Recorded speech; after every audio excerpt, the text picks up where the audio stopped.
Welcome to the Galen Trombley Show. Be sure to subscribe, review, and share the episode. You can follow me on social media at Galen Trombley. I hope you enjoy the show. Greetings. Please hold for a very important message. Light speed sequence initiated. How may I help you? Bonjour. Security breach. The truth shall set you free. Awesome. It's a miracle. Stabilizing. 3, 2, 1. Mission complete. Thank you. Have a nice day. Welcome, everybody. Episode 263 of the Galen Trombley Show. I'm super excited for this episode for two reasons. Number one, my guest today, he's been on, you've been on, what, 3 times? Yeah. This is the third? Yeah, I think so. Okay, one of my favorite guests, because you're very smart and good at conversation, and that's 2 things I like about guests. Cheers. And number 2, if we couldn't have had a better event to talk about with you, Ed, this would be it. And so my guest today, I'll start off, Ed Guenther. He's been on before. I won't do a huge backstory on him, but professional title, one of the things he put down, besides a New York Guide, hospital work, all the good stuff, he put an amateur astronomer, which is what we're going to focus on today and this will be out well before April 8th. Everybody knows what April 8th is at this point. I've known about it for a year. Actually, the first person we just mentioned, her name was Courtney Meisenheimer, about a little over a year ago. And she said, April 8th, we have this event coming up, and it's awesome. I'm like, oh my God, I looked into them. This is incredible. And the buildup, or like kind of the tidal wave of exposure to this keeps getting bigger and bigger and bigger from when back then it was just kind of like, oh, this is kind of cool. Yeah. I mentioned it to you, and Ed, I want to just lead off. How long have you known about April 8th, 2024? I would say August 2012 is when we first started talking about this. I mean, it's been in the books forever. These things are programmable.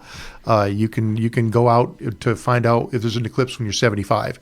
But in this instance, 2012, I was at an astronomy retreat down in Lewis, and we were sitting and we were watching the Pluto flyby. That was the day that the satellite was New Horizons was going to go by Pluto, and we were going to actually get pictures of the moons of Pluto. And everybody was just sitting around there talking, and they go, well, we got 2 big eclipses coming up, and we're all booking hotel rooms for 2017 right now. Do you want to go? And I said, no. This was Tennessee. This was 2017. We were out in Madras, Oregon. Oh, that's right. We were out at the start of it. Okay. And so they were all getting hotel rooms, and I was like, I'll camp. It'll be like my son's last year in high school. So we were going to camp and just kind of camp around the West. And that was our plan. And so the year before 2017 at this retreat, they're like, well, what are you doing for 2024? And I said, I'll be at my house. And oh no. And so since 2016, everybody's been like, you have to come to Texas. You have to come to Texas. And I'm like, why do I have to come to Texas? And they said, it's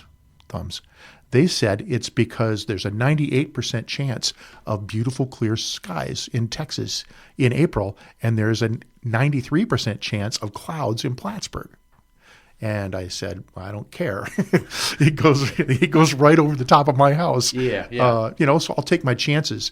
And as I'm not going to curse myself by saying it played out, but in the last 2 weeks, everybody's like, we're thinking we might come up there now from Texas because they want to see totality. And the forecast is looking better and better here. And the forecast has gotten better and better, right? Because I've been watching it, and it looks like it just keeps getting a little bit more uncloudy, which is going to be a good thing. Yeah. As of right now, what's the weather forecast predicted for the 8th? I believe we're looking at 54 to 56% or 56 clouds, so 56%, but it's going down all the time. Yeah. And we're looking for weather in the 50s. And we're looking for a light wind, and that's going to be blowing the clouds out, a light wind from the southwest. And the jet stream has been so chaotic this year, that's what's screwing everybody up.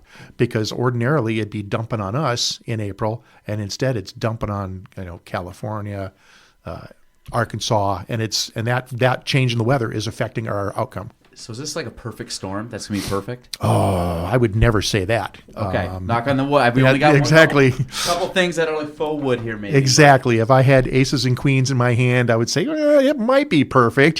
Somebody might beat me, but I'm looking forward to it. But it's better than what you might have anticipated even a month ago. Absolutely. I fully expected to be sitting outside taking pictures of overcast and then having the overcast get really dark for 3 minutes. So why don't we start with this, Ed? So tell people what they're going to experience on April 8th, because I think a lot of us think that the sky is going to be pitch black, like we're going to, and this is me too. Like I'm expecting it's going to be dark, and I'm expecting, you've heard about like the halo ring around the moon. I know there's a better term for it. Yep. But you're going to have this like little ring around the moon, and I'll have you talk about that. Sure. But what can people expect? More so even than just the totality of the couple, like, what is it, 3.5 minutes? 3.5 minutes, yeah. So kind of give us the whole spectrum. Like, what's that whole day going to be like for us? Or at least the afternoon, maybe. Well, we always start joking, like right about now, we're seeing a waning moon, so the moon is getting smaller, and as the moon gets smaller, it looks more and more like a bow and arrow. And so when the moon is waning right now, the bow and arrow is pointing right directly at the sun, where the sun is going to come up. And that's an indicator that the moon is on the path of the ecliptic. It is near where the sun is going to be. So that's it's just a fun way. I always call my daughter and say, "What's the moon look like this morning?" And she's over to Oswego and she goes, "Dad, it looks like it's shooting the sun." I'm like, "Perfect." That's kind of the joke that we have. Would that only happen on something like this? That will only happen in an eclipse time. Yeah. The Earth and the Earth-Moon system rotates around the sun in a plane. The moon rotates around us, but the plane is tilted about, 10 degrees. Like I say, I'm not always right. I'm always certain on numbers here. But the moon plane is tilted. So in that instance, the moon could be above the plane of the ecliptic, so above the sun when it goes between us and the sun, could be below it. Could be off to the side. But in this instance, it's going to be right on the ecliptic, right on the day when it goes between us and the sun. So the build up to this is kind of like a kid like anticipating Christmas. Like the build up, you kind of have like the Christmas party and you see Santa, and so this is kind of like your version of Christmas. Like Absolutely, every day's you're getting a little taste of it. Absolutely, and those eclipse cells, I'll call them, for there are better words, but they're pretty arcane. The eclipse cells occur in pairs. So like 2 weeks ago. Week and a half ago, we had a penumbral eclipse where the moon passed through Earth's shadow. So it was in the right organizational plane that it didn't go into the full dark in our shadow, but it was close. And that's because it's coming down and that plane is kind of tilting like you're spinning a plate on your finger. It's going like this, and then finally it levels out. And so there will always be a penumbral where there's going to be a total of some sort. 6 months ago, we had they had a annular eclipse in Texas, and an annular eclipse is when the moon is as far away from us as it's going to get. Okay. So it's just too small to cover the sun entirely, and it makes a bright ring. And we're going to be, the moon is closer to us in its orbit now, and so that's why we're going to get a total eclipse. Wait, so in Texas at that time, you could see a ring of the moon? Yeah, you could see a ring of the moon. Yeah, it was a bright golden ring. Not like we're going to talk about the diamond ring effect, which happens at a total. Yep. But it was an annular eclipse because the moon has moved just that much farther away that it doesn't block out the sun completely. So you would, or in Texas, you would have seen the moon with like the middle basically kind of darkened. Yes, yeah. And here we okay. had 60% we saw of it. We were out at the pond at SUNY, and we were watching. David Levy was up here, my friend, and we were watching, and there was just a big bite out of it. It never went total, but it was close enough that we were getting part of it. Now I'm kicking myself. I did not even know that was a thing. Probably most people did. Well, yeah, it's interesting. I mean, is there anything between now and April 8th? So, I mean, we're 6 days out. Today's April 2nd. We're recording this. So, in the next 6 days, is there anything to look out for before that, or is all kind of like the fun, like peak things besides the moon kind of No, pointing at the sun. this is what's happening. The moon is getting closer to being a new moon. So we're looking at the shadowed side of it. The sun is lighting the other side of the moon from us. So as it gets smaller and smaller, it's just going to be moving closer and closer to that line with the sun. In terms of things to look for, the planets are kind of all bopping around right now. There should be 7 planets, 6 visible planets in the sky at the eclipse. So they're all kind of right in that area. They're around the sun from us, so early morning you can look for them. For me, I stopped watching the weather forecast 3 days ago. Okay. And I probably could have got away with stop watching it a month ago because I was going to do this whatever. But the fury with which people are slamming each other with weather forecasts right now, it's kind of funny because they're like, oh my God, this is this crazy. Oh, now look, it's moving here, it's moving there, and it's, have you made your plans? Do you know where you're staying? Are you going to move? If it's yes, no, you don't have to look at the weather. The weather is what the weather is when you go outside at 2:00 on the 8th of April. So. Back to the actual date. Like, what's kind of the events of the date? What are we going to see? People that are outside, kind of in the the North Country. What are they going to be able to expect? Yep. At the very moment that the sun comes over the horizon, you should be able to see the faintest crescent moon, like a baby's toenail clipping. Is that of the moon. sunrise? As the sun rises, yes. The moon will come up just before the sun. And that'll be the last time we see it until the other side of totality.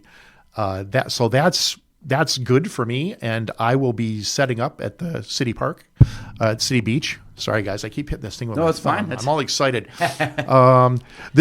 Seriously, I saw an eclipse when I was in high school in the 80s in Michigan, and I had never seen a totality, just a straight up totality, until 2017. And just saying that, I've got goose flesh on my arms again because it's hard to describe. Everybody's going, well, 99% is as good as totality. I've got 80%. It'll be fine. Okay. I don't want to fight the traffic. Okay. There's nothing like being in that total eclipse. Look at my arms. I know. Oh my God. There's you're nothing getting like excited. it. Yeah. I'm feeding off the energy here. I've actually you've given me a boost. Yeah, absolutely. There's nothing like it, and I've been talking about it in venues. I've been interviewed on TV a couple of times. I've been aiming for this show. This is the big times. This is the big times. This is the last big press thing I get. There was a couple regional papers that came up, and they talked to Courtney, and then Courtney connected them with me. Yep. Courtney Meisenheimer at Plattsburgh City Rec and Development. She's awesome. Yes. And so this kind of stuff, this isn't what I normally do. Normally I watch the weather, and if it's going to be a clear night, I go and I set up my telescope someplace. And it's just getting steam. Yeah. I wanted to make sure I mentioned a guy I just became acquainted with yesterday, and I'm going to call him Poor Richard. Okay. And so I Does he have an almanac? No, yeah, he wishes it was an almanac. I talked to him yesterday, and this guy was shot. And the reason he was shot is he works for a company called American Paperware. They're out of Little Rock, Arkansas. They make the eclipse glasses. They make fabulous amounts of eclipse glasses. Okay. So 6 months ago, I called American Paperware, and I ordered 200 eclipse glasses. I figured I'd slap my logo on them. You guys will see them around town. Hopefully they're not in the trash after this, but it's American Paperware eclipse glasses. I got my 200. I was putting the labels on, and another box came in the mail. And I opened it up from American Paperware, and it was another 200 glasses. So I called them, and I said, guys, I didn't pay for these. And they're like, oh, well, it must be a blip in our computer. And I said, great, okay, so I'll pay for these, and I'll put stickers on them. And I've handed them almost all out. They're almost all gone. And then yesterday, just before I went to meet with Courtney at the beach, I got another 200 of them. So I called American Paperware. They're very cool. Poor Richard answered the phone, and he was shot. He sounded like he'd been in a delivery suite for 48 hours delivering quintuplets or something. He was just fried. And I'm like, are you okay, dude? And he's like, well, I'll tell you, up until 8 days ago, nobody in the Northeast was buying eclipse glasses because of the weather forecast. Wow. We were sending millions to Texas and millions to Arkansas. And about 8 days ago, somebody looked at a forecast and said, there might be clear sky up here. And now they're sending millions. Everybody's ordering up here. And so he said, I guess you just got caught in the wash. And I go, well, I'll pay you for these. And he goes, no, that's okay. It's an April Fool's joke. Merry Christmas. Here you go. Just hand them out. And they were going, you could hear people running around. It sounded like Santa's workshop in the background. But this guy was absolutely fried. And in the last week, it's become chaos because people were planning on Texas, planning on, Oklahoma and Arkansas. And now they're planning on Maine, New Hampshire, Vermont, and us. Is there a difference like on the latitude level? Like, do we experience anything different than Texas? The shadow is narrower and longer, and it's really hard to describe this without using my hands and moving them around head. Your boy saw me. It's like orbiting. Yeah, your boy saw me do a thing at the school last week, yep. and I got the smallest little preschooler. And I brought him up by my projector, and then I had a teacher go stand up on the stage, and she just towered over him. And I whispered in his ear, and then I said, okay, go. And he stepped in front of the light, and he eclipsed this teacher who was massive compared to him. And he was just like, his face lit up. And I said, that's an eclipse. And that's the excitement of what you're going to see. Little things are going to block big things. Because of the way the planet and the eclipse starts off the coast of Mexico and kind of rolls through. And so, again, if you've got something at home that you can shine a bright light on, then put your hand in front of it. If it's a round thing, if you move your hand to the side of the round thing, the shadow will elongate. Okay. Okay. Yes. Right. Yep. So when the moon is exact in front of the spot on the Earth that is exactly pointing at the sun, it'll be a nice round shadow. Over here, it's starting to attenuate, so the shadow is getting longer. It's like it's being squished through a tube. So the shadow's getting longer. It's still 75, 80 miles wide, I think, the zone of totality, but it'll be 250 miles long along that ecliptic line, whereas in Texas it would be 70 by 70. So it's just more narrow. It's just more narrow. So basically, people in the Northeast people further out will be able to catch more of a glimpse. It'll be longer. Yeah, they'll have to be more refined in where they're placed, but it'll be a longer totality. So everybody's going to see between 3 and 4 minutes. So now leading up to it, because and the other cool thing about the path, I've seen a lot of these maps, and you always see like the center line. Yeah. The center line goes through Plattsburgh. Yeah, the center. And it's truly this. It's not like it's the center, but it goes through like Malone or it goes through like Morrisonville. I mean, I'm zooming really close. Yeah. This is actually kind of weird. I live like right here. Yeah, you live on the totality line. I literally live like I'm probably a quarter mile or a half a mile from the totality line. Oh yeah. But basically, it looks like I would say. It cuts in. Perfect example. If anybody's been down Route 3, where Route 3 kind of crisscrosses over 374, has that like weird little bend that goes over. That is your totality, and it looks like it goes Point of Rush. Yeah. Wow. Right over Long Point on Point of Rush. Yeah.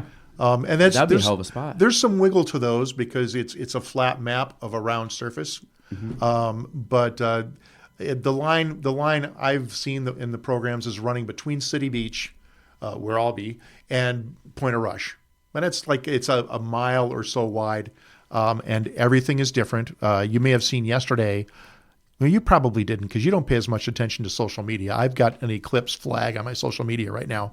And everybody freaked out yesterday morning because somebody put in a map that showed the line of totality. It was totally wrong. NASA got it wrong. It goes from Miami Beach through Martha's Vineyard. And so the whole totality. Just straight up the coast. And because they just wanted to mess around with people, it was April Fools. But it's like, come on, guys.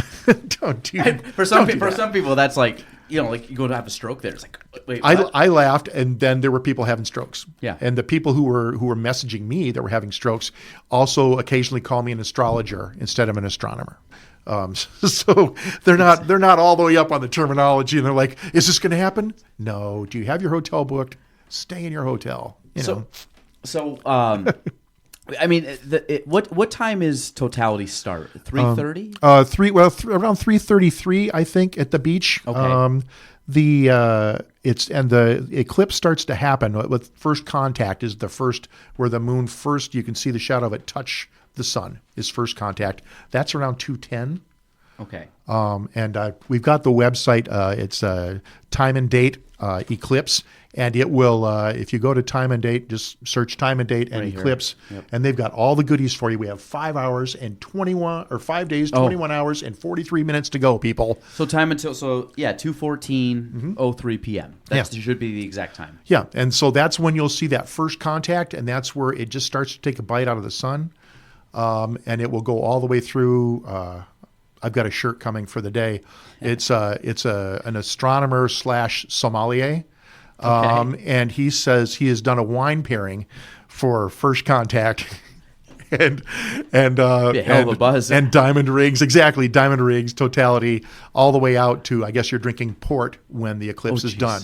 So I'm like, and I have designated driver on the shirt with the eclipses and the wine pairings because if you drink 5 glasses of that liquor in 2 hours, you got problems. Well, you don't have problems. You're not going to feel anything. But Yeah, you'll be feeling really good. You won't be able to drive. Champagne at totality, I believe it was. So And 2:14, and when does the totality start? You said 3:30, right in that zone. And again, the exact numbers are on that. I have that on my phone, but yeah, Is it easier to put? it's really best to pull this thing up and get the time sheet for it. So Yeah, because right now I have second contact, partial, totality, total eclipse ends, Yep.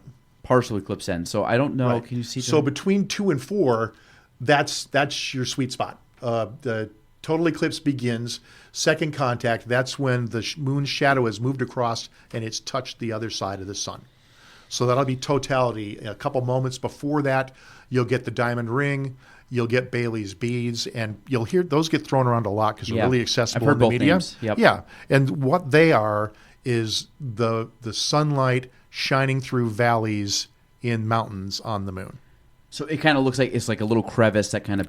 Yeah. So it's not like obviously the moon is not perfectly round. Yeah. It's it's Yep. it's it's a surface, so it's got like little indentations. So you're just seeing it kind of cut through. It'd be like seeing it go through the Himalayas or something mountains. It's like seeing the go between Mount Marcy and what's to the north of Mount Marcy, Algonquin. There's a valley there, and in the wintertime, there's a sunset that shines right down there, and it looks like the sun is below the mountain peaks. So it just kind of it pops through there, and it's fleeting. You don't want to turn around and say, "Hey, honey, here come the Bailey's beads," because they'll be gone. So it's very quick. Yeah, but that's what a lot of folks were trying to get some cred for taking a solar eclipse photography. They want to hit those Bailey's beads, and it could happen for you. You might blink and miss it. It happens fast, but it will look like a yellow. It'll be the sun circle, and then right on the end of it there'll be a bright flare. And if you get the picture right, it'll look like a diamond solitaire ring.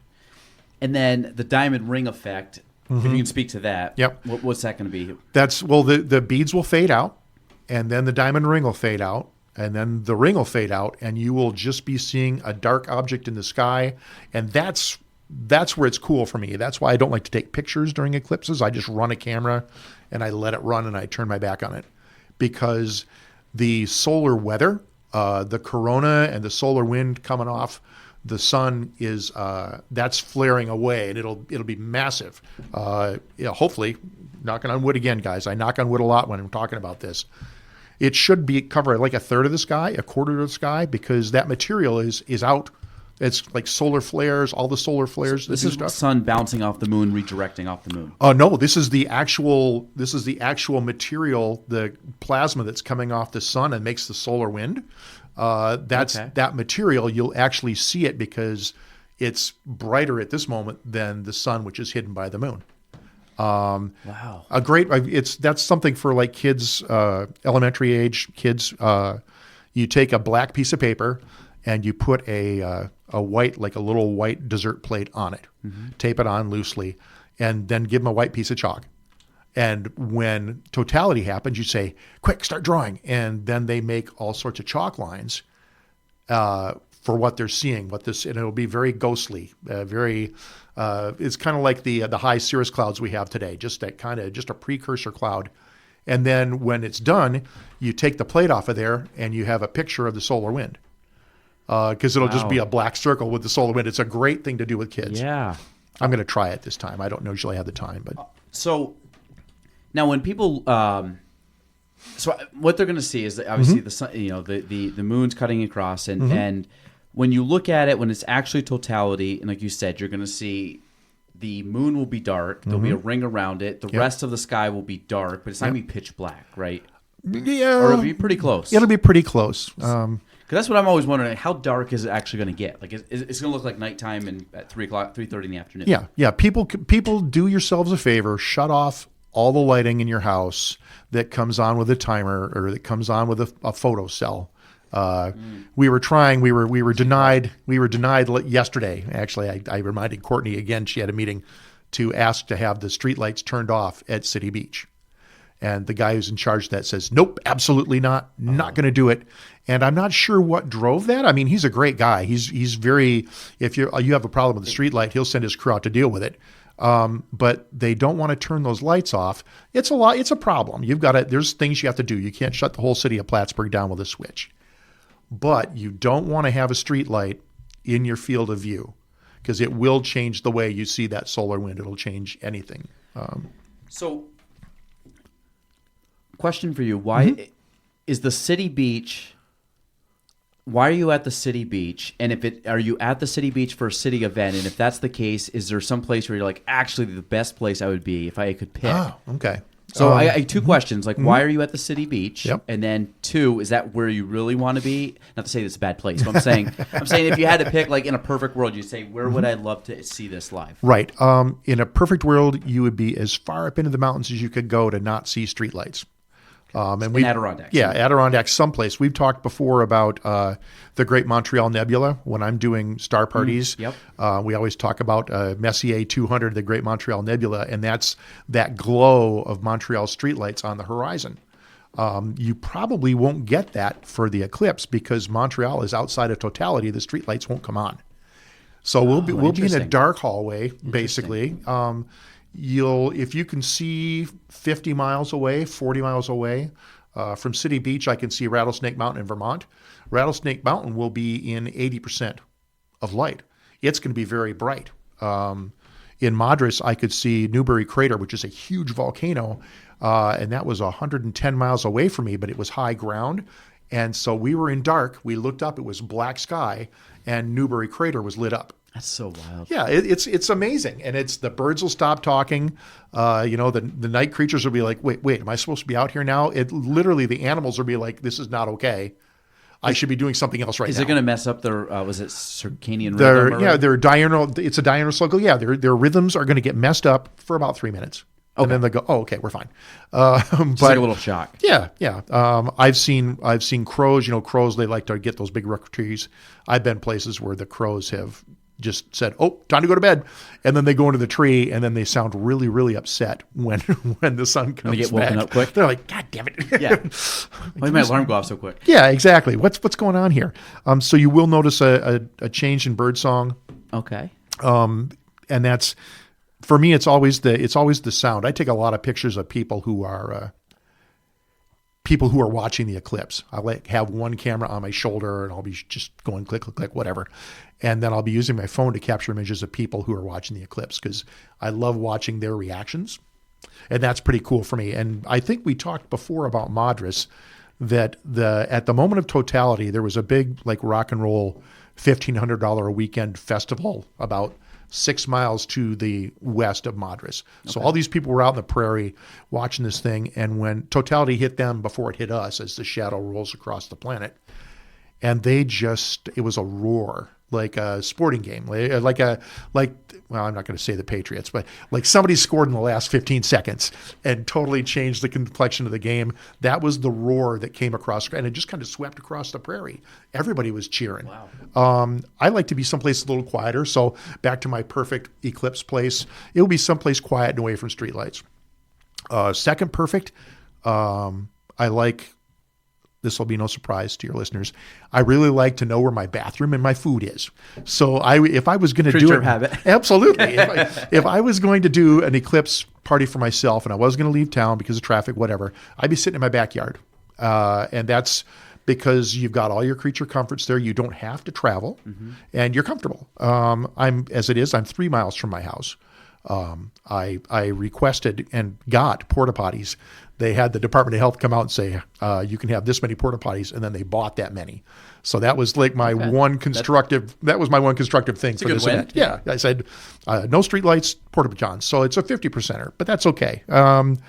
And I'm set up in a place. I'm kind of on the bluff by the buildings where they had the concessions and stuff. I don't have to look at the streetlights. So this is a question I was trying to look up. How high up in the sky is this going to be? About 30 degrees, 35 degrees. Because I was wondering, like, if people are in a place where there's trees and stuff, this should be up well above most tree lines. Yeah. Okay. Yeah. A great practice, guys, is go out and when it's 3:30, go out and see where the sun is. Yeah. From wherever you are. Almost the same spot. That's the way to do it. Yeah. But that will let you know that you've got a spot. So at the city, so what's actually going on at the city beach? Is this just Ed rolling up? We got some porta johns and a couple friends might hang out. It's all about me. Yeah. No. It's very mellow. She played this really mellow. You can go to a party in Burlington. I think it's like $200 to get on the site for it. But they're going to have a band, they've been described about 90 different ways to me, but the band is called Ursa and the Minor Keys. So they're kind of playing off the Little Bear constellation, Ursa Minor. So Ursa and the Minor Keys are going to be playing about 8 minutes before totality. They're going to stop, take a break. There's going to be 5 food trucks out there. I know for sure that Tammy's is going to be out there. That's kind of my go-to. And they're going to have county services, like emergency services. Firemen are going to do a demonstration, just kind of hanging out. But basically, it's going to be a big field with a band and food trucks and porta potties at a reasonable distance, and just people hanging out and wait until it happens. And you said you're so when you go like City Beach, kind of where you walk in on the right's the building. You're off to the left. I'm just south of that building. So there's like little tent pads up on the bluff. And I figured that way you're the opposite way. So you're going more towards the city part. I'm toward the lake. Yeah, I'm toward the lake, but I'm toward the city from the big concessions. And I'll have banners up there. I'm going to have probably 2 scopes. I haven't decided yet. I've got a scope that's kind of like a magnet for kids. They come running when they see this thing. But do I want to do that to families? No, we just want it to be mellow. And that's, Courtney kept saying, it's a mellow vibe. We're not really pushing it. We're just going to have a fun time there. The only thing that might militate against that, I don't think it's a bad thing, but we're less than a quarter mile from the exit from the freeway. And depending on what the border's like that day, there's 4 million people in Montreal. And if we have the sun and they don't, if they don't have it in the eastern townships, we could see a lot of people roll in here. I guess I've heard, how many people do you think realistically will be in the greater Plattsburgh area for this? I cannot say. I wish I knew. Everybody's kind of cagey. There are events you pay to go to, like Titus Mountain, the ski area, is running people. They're having a party at the summit, so they're running people up in the chairlifts for it. And being high is kind of a good thing because it lets you see those mountains outside of totality. We've got the lake. We're just going to look down the lake. Realistically, I don't know. I've been saying I can't compare it to anything. Plattsburgh itself is kind of like the same situation as Madras in Oregon, and I keep going back to that, but that was an all-in eclipse experience for me. Madras has a 3-lane road going in and out of it, so it's a 3-lane road north and south, and a 2-lane road going to the east, and then dirt roads. That's it. And in that town, that town is about the size of Beekman Town and town of Plattsburgh. Those townships, there were 250,000 people in it. So I'm going to try to look it up, but I mean, right now, Plattsburgh Hotel is filling up fast ahead of Total Solar Eclipse. They're nearly 95% full. I had seen this was, this was a while ago. This was months ago. Yep. I heard 180,000 was the estimate. I wouldn't be surprised. And in my head, I was like, that seems like a lot of people. But This was months ago when this was basically a rumbling, Yeah. like a light. It was like Yeah. a light tap. It was Now- a coin toss. It was a 50% and chance now, of clouds. Now I feel like it's like this. You know, can- I feel like you the can full hear the band herd. starting to come in. Like I feel like we're like looping through the intro here, and You're Simba in the valley, and Mufasa's coming to save you, and here come the wildebeest. yeah, like I feel like I can gotcha. see like Mufasa, like well, no, I can see Rafiki like coming, like walking up, and I can see like the little coconuts bouncing around. So, but it is. Well, I mean, this is Christy Kennedy, so this is as accurate as it comes right Yeah. here. The tourism and Mike Cashman, and we got some Mike Cashman. people that should know. Billy But- Jones just dropped today. Billy Jones is going to be out with us. So Is he? Yeah. So, because this is the thing, I have 3 young kids, and Mm-hmm. obviously, selfishly, me and my wife want to see it because we're kids in this. Sure. Nobody's ever seen the eclipse, so like, Yeah. that might be a good spot to take them. I kind of want to have them see a lot of people to see it and just kind of experience like the whole hoopla versus like let's go in the backyard, look at it, and be like I think we saw something in the backyard once. Yeah, and you're relatively easy to get out of town at that point to get back to your place. You've Yeah. only got a couple miles to go. But They're off of school. I'm Mm-hmm. pretty much gonna probably phone it in that day. I think it's a cool thing. Never. And I Keelan Trombley is always working. I don't always believe on. you. That day I'm going to be corralling 3 kids to get there on time. Yeah. But I can't really see anything. I had heard something around 180. Now, granted, this was something on the internet, so Yeah. it's probably 95% true. But Yeah. I can't find it. That's okay. So now my question is, and I'm assuming, as much as we love Billy and Billy's going to be there, is Yeah. Scott Brightwell going to be there I believe Scott is going to be at his house. at his house? yeah, it's only about a mile away. Yeah, I thought he'd be there taking photos. Right. Oh, on he'll be taking pictures, but he can take pictures from anywhere, and I think But that's where he chooses. I believe his family is going to stay there, and I kind of wish he was going to be with me because he loaned me a camera, and the thing is fighting me. But he also, I mean, he might take time to step out from work. I mean, college classes are still happening.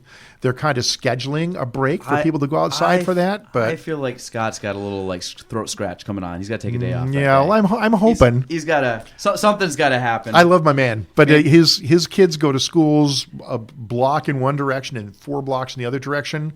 They're in the center of it. If they have school that day, they'll just roll into the house. I work with Gina all the time. Gina Yeah. does all my advertising stuff, and Scott's wife. And Gina, she just goes, "No, we'll be right here. Why would we be anywhere else?" So I'm like, because. Well, and that's part of. I'm kind of conflicted in the sense of there is a lot of traffic and stuff. Does it make sense to leave when it's like I could literally look at my backyard? But Yeah.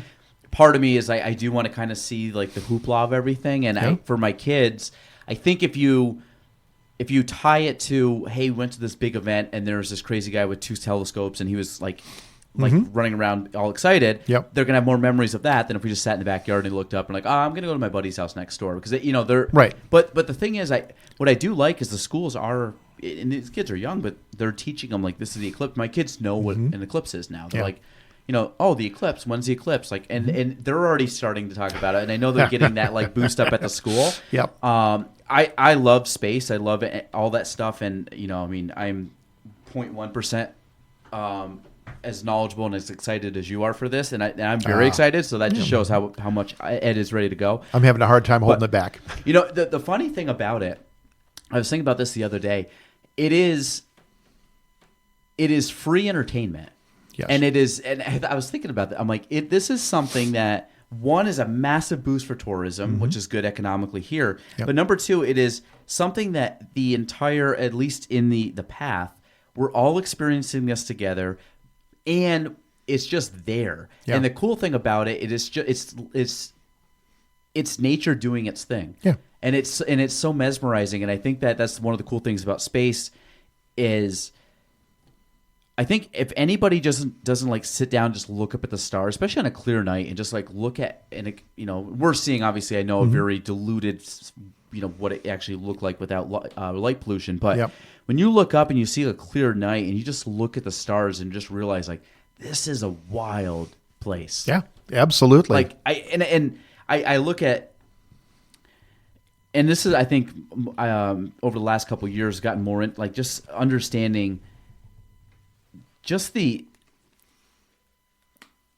when you're a little kid or I guess this could be for anybody. At a certain point, you're like, oh, this is cool. There's Earth, there's Moon, there's Sun, and you think planet. And then when you really start to like dig into it and realize how never-ending things get, and then you realize, like, and I've heard this quote: "Is there other life outside of the area or of Earth area?" Beekman Town, yeah. I mean, just down, yeah. But if you go out of Earth, is there other living things? They said, well, two things. One, there is or there isn't, and both are scary. Yeah. Like they're both scary thoughts. Yeah. And it's one or the other. But I think I read something the other day. A star blows up every 10 seconds. Yeah. A star. Someplace, yeah. Which is mind-boggling because how old's the Earth? Or how old's the Sun? Well, we're hearing 5-6 billion years. I mean, it could be a lot more than that. So, and it's still rock and rolling. So Still every 10 rolling. seconds, some sun is blowing up somewhere. yeah. The very first question you asked me, the very first time we talked together, you said, I look at the sky and I feel like I'm nothing. Yeah. And I said, Galen, I look at the sky and I think I'm part of that. I mean, it's the same. It's kind of the same looking. It's just everybody connects to that because everybody gets to see it. I have when we were doing the intro, I was going to write down the other thing I've been doing. I've got a self-appointed task this week. I'm a troll hunter. So I have the Eclipse Facebook page or the Eclipse link in my social media. Oh, okay. And whenever somebody comes in and says, well, this is my favorite of the week so far. This is a 10-star. The person came in and said, well, I hope you're happy when you're stuck in a traffic jam and your electric car runs out of power and you're trapped in Keene. And I'm like, and I address them directly. I messenger them. I say, hi, my name's Ed. What's making you angry? And why did their electric car go out in that 3 minutes? Because you're stuck in the 5-hour traffic jam after the eclipse trying to get from Keene Valley to Saranac I got Lake. an electric car. You got to plan better. Yeah, that's exactly. But this was her thing, and she was furious. And what it turned out was she lives on the main drag in Keene, and she likes going over to get her coffee at the Stewart's. And she goes, I won't be able to cross the road. So get a thermos. It's not going to be that long. I met a woman the other day who she works in my local grocery. The window is 4 feet from her cash register. It looks to the southwest. All she has to do is take 4 steps, and she's looking at it. And so I offered her one of my Eclipse glasses. I got like bandoliers on. Yeah. And I said, well, here you go. She goes, nah, I don't need it. You don't need it. You should wear Eclipse glasses. And she goes, I'm not even going to bother. I got work to do. And it's like, I'd see it. So that's the other end of the spectrum for me. That allows me to be over the top like I am because I know karmically, cosmic balancy, there are people there who just don't care. And it's okay. I don't understand it. Yeah. But I'm not gonna troll them. I'm not gonna say this idiot didn't do this, And that's the wild thing too. I mean, because again, there's a lot of people on this earth, and I question a lot of people, and I'm sure a lot of people question me, which is just you're kind of like, why does that person just do that? Like, right. and whatever that is. And sure.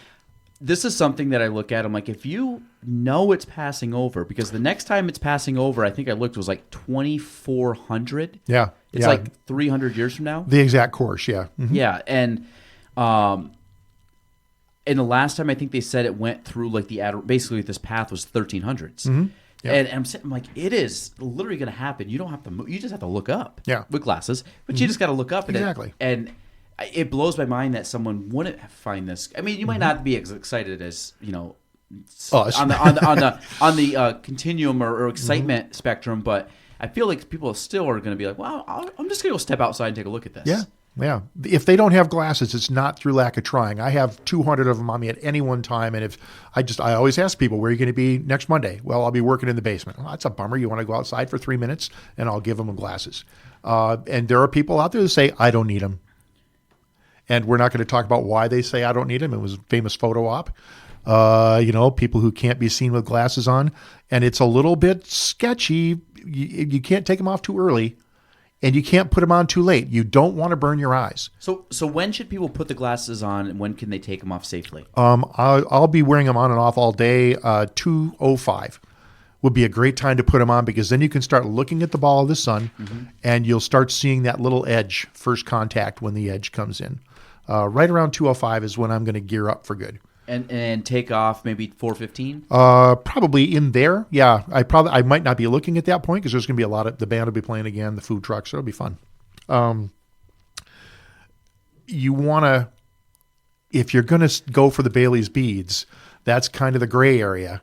You don't want to take your glasses off before totality, and Bailey's beads are a microsecond before totality. So if you're doing that, plan on it. I would say put your spare pair of eclipse glasses. Everyone has one for a friend, and take that spare pair of eclipse glasses and put it over the camera filter on your phone. The phone and the camera I used in Madras were trashed when I was done. So if somebody wants to pull out their cell phone and take a photo, what's the best way to do that? Like if you're looking up in glass, you just take your phone, take a photo. Yeah. It's not going to come out. Not when the sun is shining, it'll be a big flare out. On my social media on ephemera80k.com and at Ed Guenther, I post pictures all the time, and you get a huge starburst effect. But I'm playing with the phone. I'm turning the light way down. It gives you that starburst effect. What's your website? Ephemera80k, EPHEM. I know you said this before. Was it PH? EPHEMER80K. It means all the nebulous things that go on around the Adirondacks. Ephemeral 80K? Noel. There you go. DK. Perfect. .com? This is really convenient having this here. Yeah, I was gonna say we're gonna utilize this. We've since the last time you've done this, Ed. We've had a glam up here in the studio. So, I'm making eye contact, Galen. That's what I do. Hey, it's good. I just get used to. There's times I don't look at this because I'm so used to not. I mean, we've only had this for. Now, come on. One time I'm on Instagram. That's there we go. Ephemera80k at Instagram. No, we got it. I was like, okay. This always works. There you go. I don't even know if I have any pictures connected here. Let's keep going. There's Scott. That's the guy. Oh yeah. Yeah, I haven't put any, right there. I haven't actually. His glasses. Yeah, looks like he has a little like kind of flip up in the hair there. Yeah, that's 3 a.m. and that's the Great Montreal Nebula. I think the Insta is the way to go because I haven't had time to put anything on here in 2 weeks. Can I? Sure. Under the same thing? Yep. Whoops. There I am. I follow you. I'm at the top of your list. Oh, jeez. There we go. There I am. Scroll down a couple pages there. I love here's the moon. There you go. So which one? These? Yeah. So what you guys aren't seeing is I always, when I'm at a site and I'm doing solar photography, I always take a picture down the barrel of the telescope. With the sun making a starburst. So that's the moon that's the penumbral eclipse we just had. But down from that, there was a picture of the black barrel and the sun shining above it. And you'll get... right here. Sorry. Yeah. Sorry, I clicked on the wrong one. Okay. Yeah, keep going. Oh, I'm missing it. Which... sorry, I thought I was in the right one. There, right there. Oh, sorry. This one? Yep. Okay. That's the one. And boy, this is great radio, isn't it? What you're trust us. There's it's great radio. That's a writer for Channel 22. So yeah, I shoot up the lens, and you get the starburst pattern. Wow. And I'm turned all the way down. The contrast is turned down to make that do what it's doing. Eventually, that phone will stop working, and I'll have to get another one. But so the phone this is the phone through the lens, or is this the phone outside? This is the phone with no glasses or anything, just outside, and then take the contrast all the way down. Gotcha. So it basically, for people, it's like you said, a starburst. So it looks like one of those. It looks like the embellished star that you might see in like little graphics and stuff, kind of like the big long rays, and it kind of looks little all star of Bethlehem. Yeah, that stuff like that. Yep. And going back to first principles, if it's your first eclipse, don't take pictures. Be there for the eclipse. I mean, if you get one later, but it's and I don't want to be all cosmic about it, but it's a cosmic event. It's different. If I was going to have 5 telescopes at the beach, and I said, why am I going to have 5 telescopes at the beach? What am I going to do with 5 telescopes? And I'm down now to a big scope, a little scope, and my iPhone will be on a tripod. So when the eclipse is happening, you're just glasses on in the moment. Yep, absolutely. Yeah, absolutely. And that darkness, I have nighttime setting on my smartphone, so it's for using your phone at night, so it doesn't blow your night vision out as bad. Anytime you stare at a computer screen or a phone, it takes your eyes, it takes your receptors for seeing in the dark about 20 minutes to reach their peak.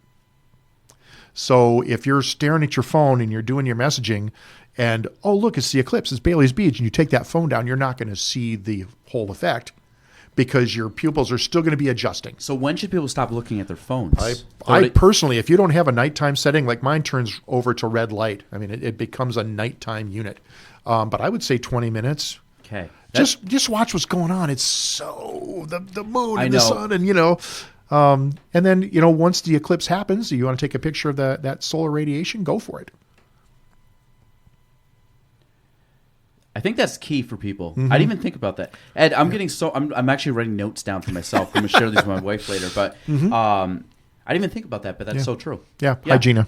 Yeah. Other Gina. G-E-N-A. Other Gina. Yep. Yeah. Me and Scott both have Ginas. I've got a Wendy. Yeah.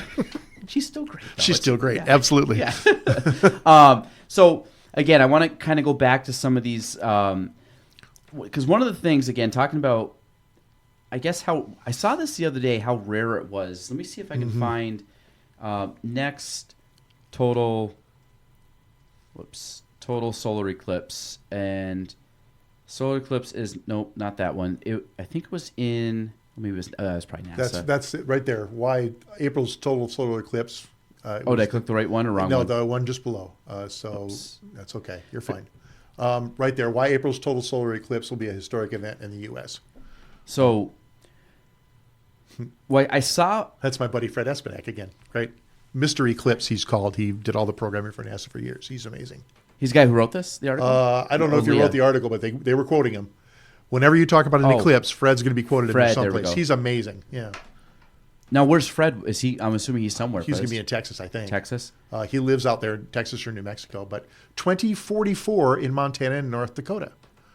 And the next span coast to coast. 44, yeah. Yep. And the next span coast to coast, kind of like what we have now, will be 2045. So so the reason I say is I saw a map recently, and no, that's not it. Let me see. When is next total solar eclipse After 2024 in USA? There you go. No, what it was, though, it actually showed all the pathways of the future total solar eclipses. Certainly. So what it did was the next closest to us, I think, if you were to leave, it goes over kind of like the Boston area. And I calculated it will be 90 years old when that happens. Nice. Which would be the closest for me to get to. And I think in 21 years, it goes over Florida. So, we like visiting Florida, but it would actually be a little bit north. I think it's more like the Tampa down to Miami. Yep. But that's in 21 years. And gosh, I wish I would have. I wonder if I took a photo of it. But in 18 years, it's going to be in Alaska, but they don't count that as the U.S. for some reason. So they don't. It's weird. They only count continental. Yeah. What Scott is talking about, if you need Google fodder tonight while you're in bed, you're getting ready to go to sleep. Type in the word Soros, S-O-R-O-S. Okay. And Soros is a descriptor of the cycle of eclipses. So the eclipses could be 75 years apart and still be the same Soros, and it's describing the location, the situation between the moon and the sun and the earth. It's easy to remember. Yeah, there it is. Something like this. Yeah. So what you'll get is a globe picture, and then you'll have lines that'll show where the eclipses are going, when they're going, and the dates. And if you are planning on being here when you're 140 years old, like me, you'll know that you're going to be in Plattsburgh again. So that's. My kids are like, Dad, when are you going to die? I said, the day after the last eclipse I see. I'm just going to check out at that point. So hopefully it's not on Tuesday. But my son is going to be here probably with his first aid kit because he knows I said that now. So Soros, S-O-R-O-S, and it's just a descriptor of patterns.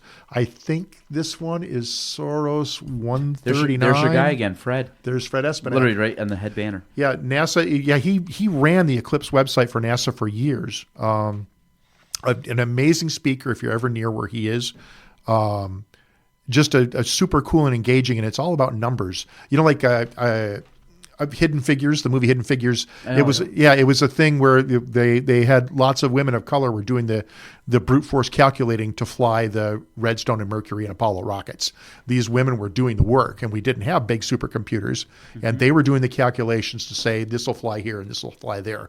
Fred was doing that for eclipses, and he just was the go-to guy, and he just keeps going from strength to strength with this. But he wrote a book which I think has every eclipse in it, where it happens, when it happens, and how to see it until 2300.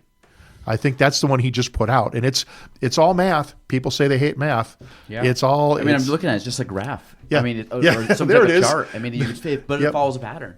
Yes, this pattern is a great thing. I want wall art. It's the Saros INX panorama, and I'm sorry, I misspelled Saros. It's Saros if you're in your search engine, and it's just a graphic way of describing the maths of this situation. I pick up my Espinac book. That's how I look it up. Historically, when did they start tracking patterns of the moon? Patterns of are we talking like what 13, 14, 1500s? When was I'd have to say pre-written history. I mean, Stonehenge was True, an astronomical. They set it up to look at things that were observable.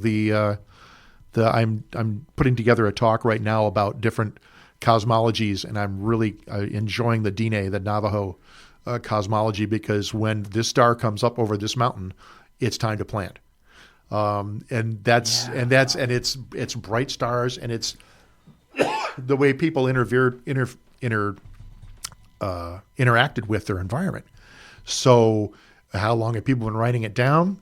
I don't know. Shakespeare wrote about comets and eclipses, so that's 1400s. I would say the Egyptians did, and they did the same thing. It's like when the planet means wanderer. That's the planets were different than the stars, but they were watching all that stuff. No streetlights. It got them around. You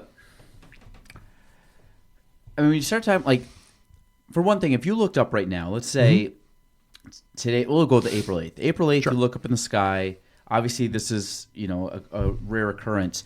But the rest of space, that view has not changed in millions of years. Yeah, the way we're traveling. Yeah, in another 12,000 years, the North Star won't be Polaris anymore. 12,000, okay. Yeah, so our pole points at it. There are 4 stars up there, and our pole points toward them as the orbit precesses. And again, I do not know this stuff. I only know how it affects me. I can find Polaris until I'm dead, and my umpty great grandkid will be looking at a different star. But excuse me. But isn't it I've thought about this before? Like if people from history, whether I'm studying someone a long time ago, and I've had this thought before. I'm like, they looked up at the same sky. They saw the same moon. They saw the same. They had the same ideally weather patterns, right? For the most part. I mean, so. And I think that's what's kind of cool about when you look at history. We're more advanced now than we've ever been. But then when you go back in time, and there's levels of advancement, and there's things like, even a couple hundred years ago, just with medicine or, just technology or connectivity or navigation and traveling. But they all had the same, everything was the same. Yeah. Mountains were the same. Yep. I mean, we're talking minuscule differences in heights of mountains and stuff, but it's just wild when you look at overall, without us developing stuff, most of the stuff that's been untouched has been untouched for many, many years. So years, I say many, many years, that's an exaggeration. But and I think that's what's fascinating. We look up and see, the man in the moon, the Egyptians looked up and saw the man in the moon, or whatever, whatever they called it back then. I get you, yeah. I mean, it's just, but it kind of is, it goes back to when you look at the space, you're like, oh my God, I'm like a dust particle, which the Earth is a dust particle at the end of the day. And then you think of, and you come all the way down to okay, I'm holding this pen in my hand, and I'm seeing the stuff on my hand, all these little things. And it's so crazy. And then you go down to microscopic atoms and how things build up. And it's mind numbing how, I don't know, just the vastness of Earth, which is, or the space, or the universe, whatever. It's it's almost like you're better off not thinking about it, but then it still pulls you. And I think it's there's got to be some type of evolutionary instinct that we have towards Earth, towards the outside. Yeah. I mean, things that are outside of us help us to survive. it's good to know those things. But it feels like we're always pulled outside of Earth, like pulled to space for whatever reason. I get you. It's there, and we can't know it. We can't put our hands on it. We can't taste it. It's there, and we want to know stuff. That's kind of what makes us us, And you think it might just be just straight up curiosity? I think that whatever it was called when it was an amoeba, whatever it was called when that first lungfish came out of the ocean, he said, I wonder if I can eat something over there. I don't know. But you look up and there were stars. There was it's just wild because when the Earth, you said the Earth sun about 5 billion years. Yeah, I think they keep bumping it up. They're finding more and more data. But the Big Bang, whatever, is like about 14 billion. Yeah, something like that. So when you're talking, there's 7 billion years before this Earth even formed. Yeah, which is wild. But there are still stars. Mm-hmm. Obviously it's different, but it's just it's so crazy when you look at the other thing too is when you look at constellations. And I'm just gonna take the Big Dipper because I have to pull up my star app that you told me about. Yep, look at the sky. But beauty. My kids love that, by the way. Stellarium.com. Yeah, it is. We go around and the kids are just moving it around, looking at stuff. There's the little animals and stuff. But when you look up and let's just take the Big Dipper. When you look at there's Betelgeuse, the only one I know in there, but there's other ones. Betelgeuse is in Orion, but you're there. Or is Orion? Okay, that's okay. Is it part of Orion's belt? It is the upper right hand or upper left hand of Orion. Okay, maybe that was it. Because there's the only Orion's the Archer. Yep. So those are really the only two I know. I know there's there's a crab and other ones and bear and stuff. But when you look at the Big Dipper and there's 7 stars, how far apart are they? Because to us, they look like a dipper. Right. And this is always the thing. I know it sounds...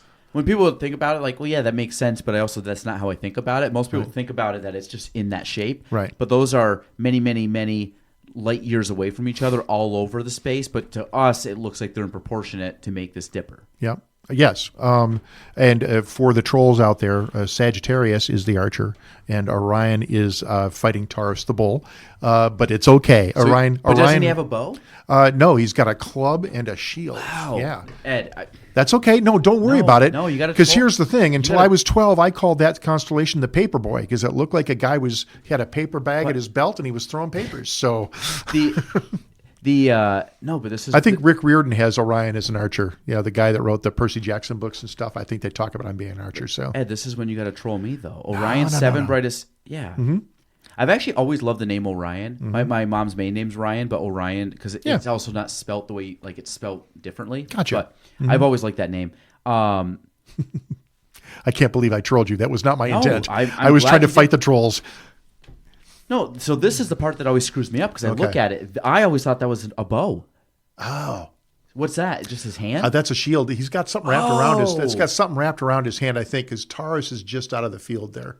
Wow. And then he's got a big club. Betelgeuse is his shoulder, and he's got a big club back there. So that's my understanding of it. And again, I thought it was a paperboy for years and years and years. That's so funny. Yeah, Betelgeuse that's the shoulder of the arm that's throwing the paper. The other arm is for balance, and the Orion Nebula is the paper bag. But it's what anybody makes of it.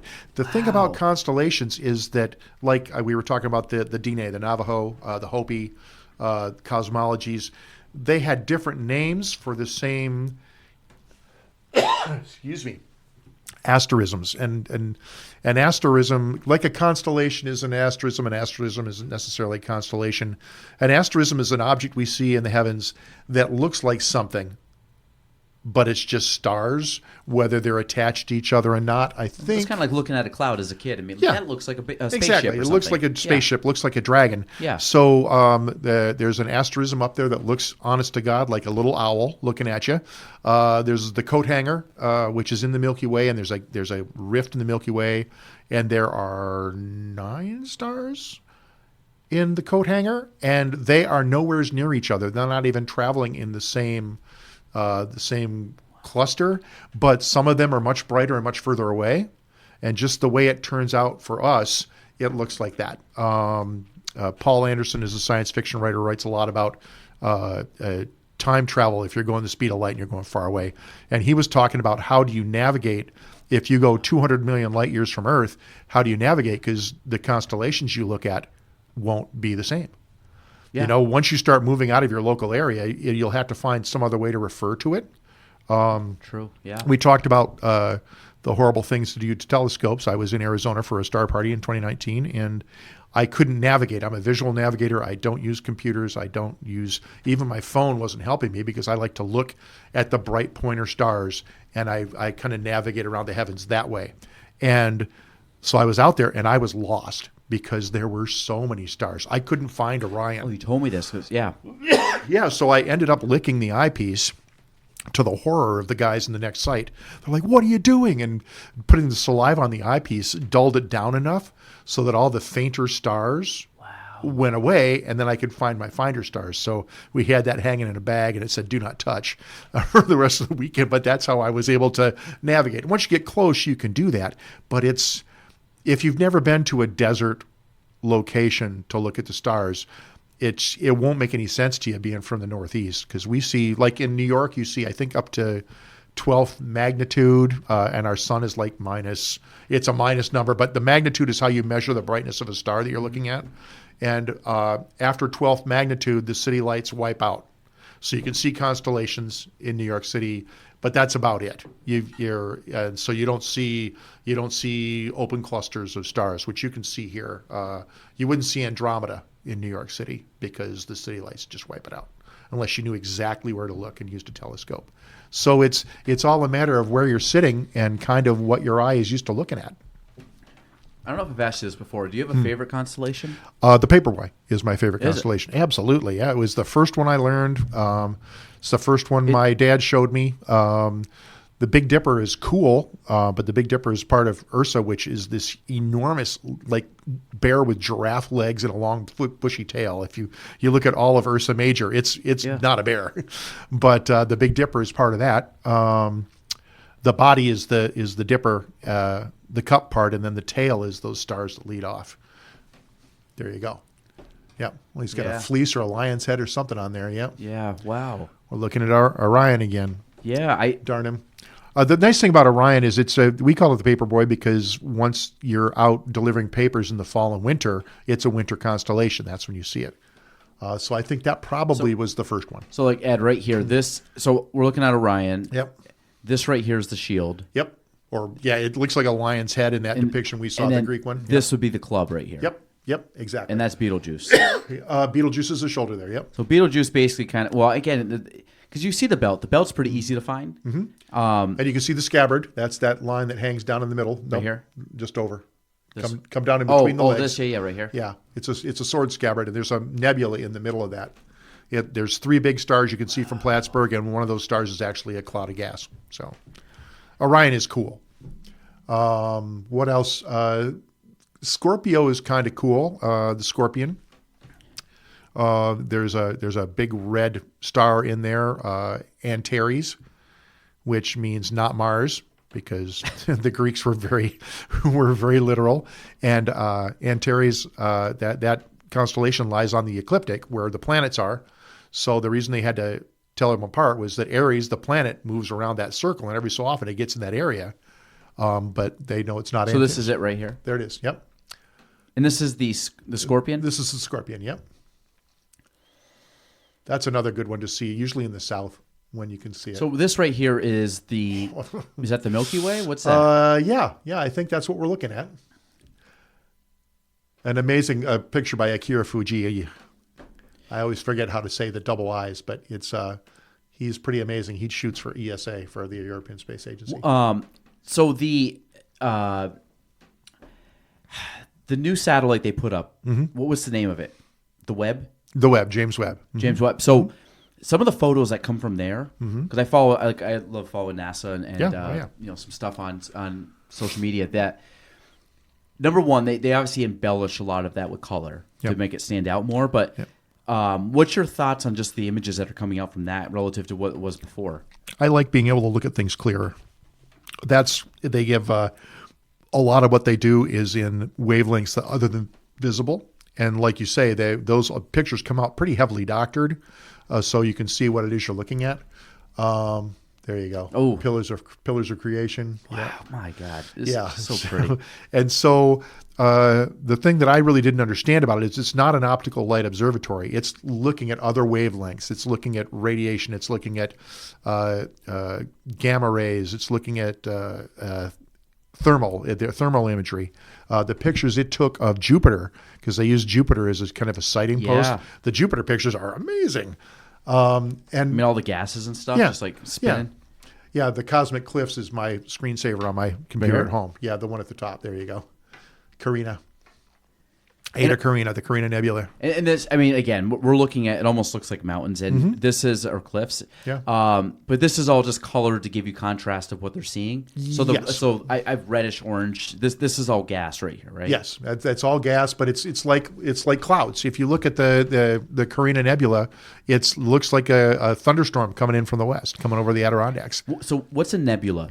Nebula is gas. A nebulosity means it's cloudy. Okay. And it's when they first started looking for these things. Ed, get his name. Messier. It's Messier. Messier did the first catalog of nebulosities, of nebulas. And so he was trying to look for comets. And it was annoying him when he would look up in the sky and he would see something and he'd say, "Is that a new comet?" "Oh, no, it's that thing." And so in his catalog is things that from Paris during the days of torchlight, he was seeing from this observatory, he was seeing things that he was writing down that weren't comets because they were in the same place all the time. Comets are always moving. And so you get globular clusters, which is a loose association of stars that are near each other. You get nebulas, which are gas clouds like the Orion Nebula. You get, he was seeing galaxies, but he wasn't, they didn't have the optical equipment to. Is that me? That's embarrassing. I just threw my phone on the floor. I hope that wasn't important.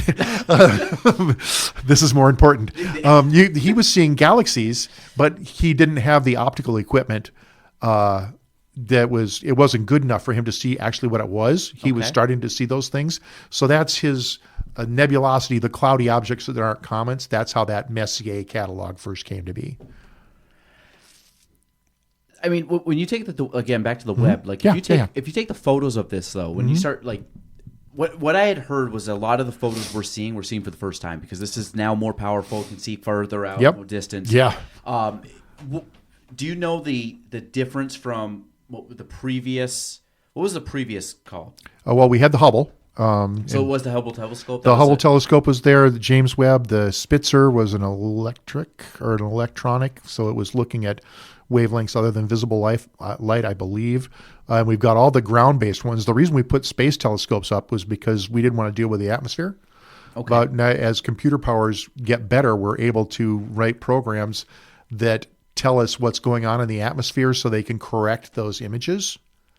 But they're corrected images. So if they took a picture of the Carina Nebula with one of the big telescopes, one of the big arrays in Peru, which is like 14 dishes that all feed to the same processor, and so you're getting slightly different views of this object to give like a real 3D picture.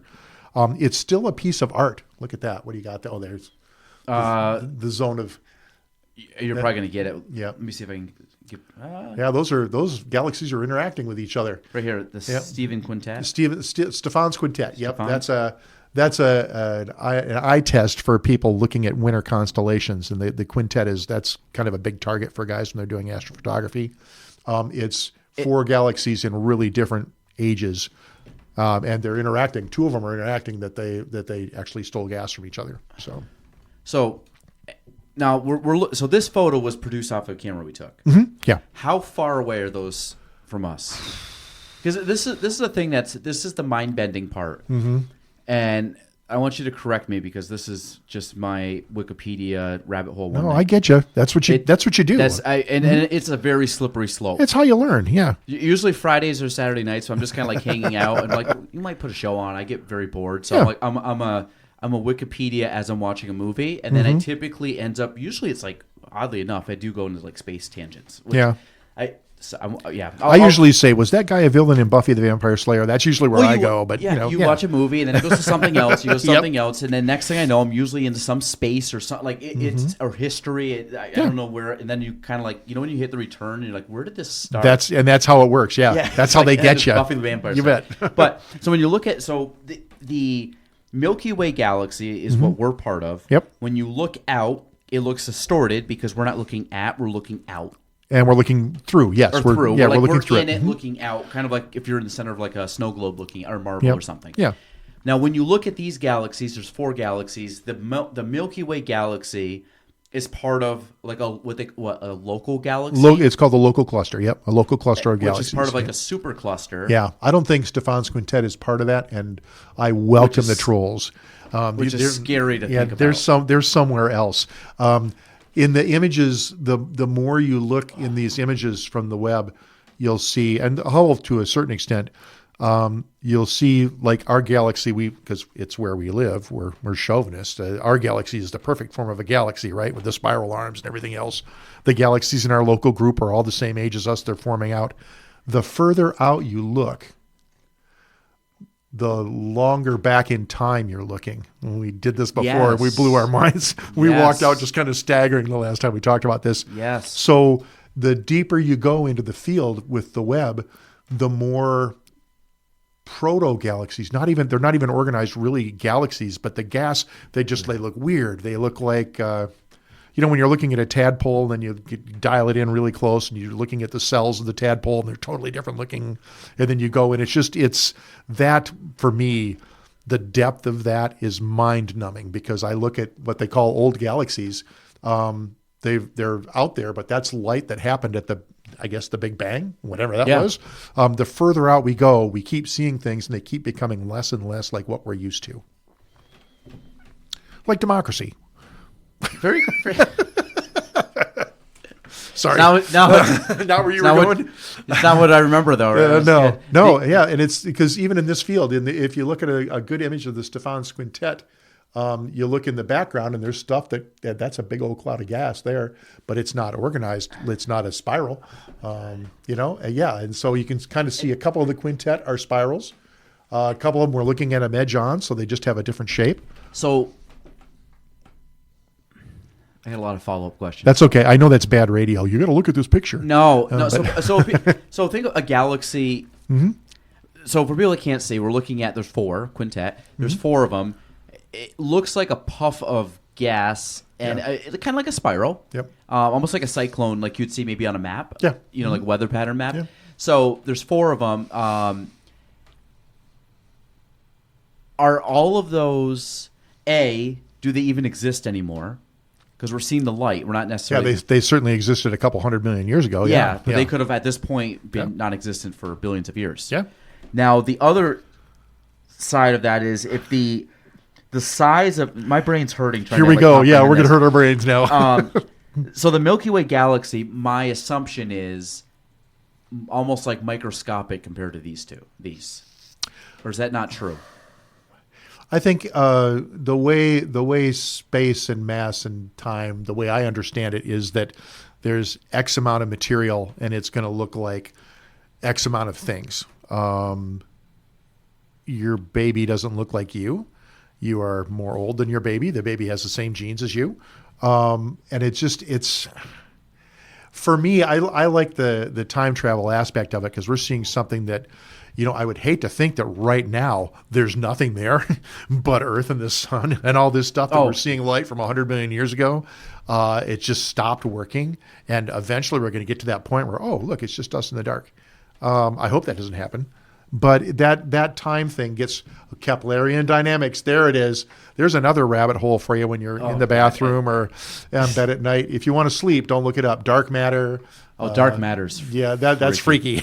So, and that's one of the reasons why I like it, because every year we learn something new. Every year we learn something that we thought was true isn't true anymore.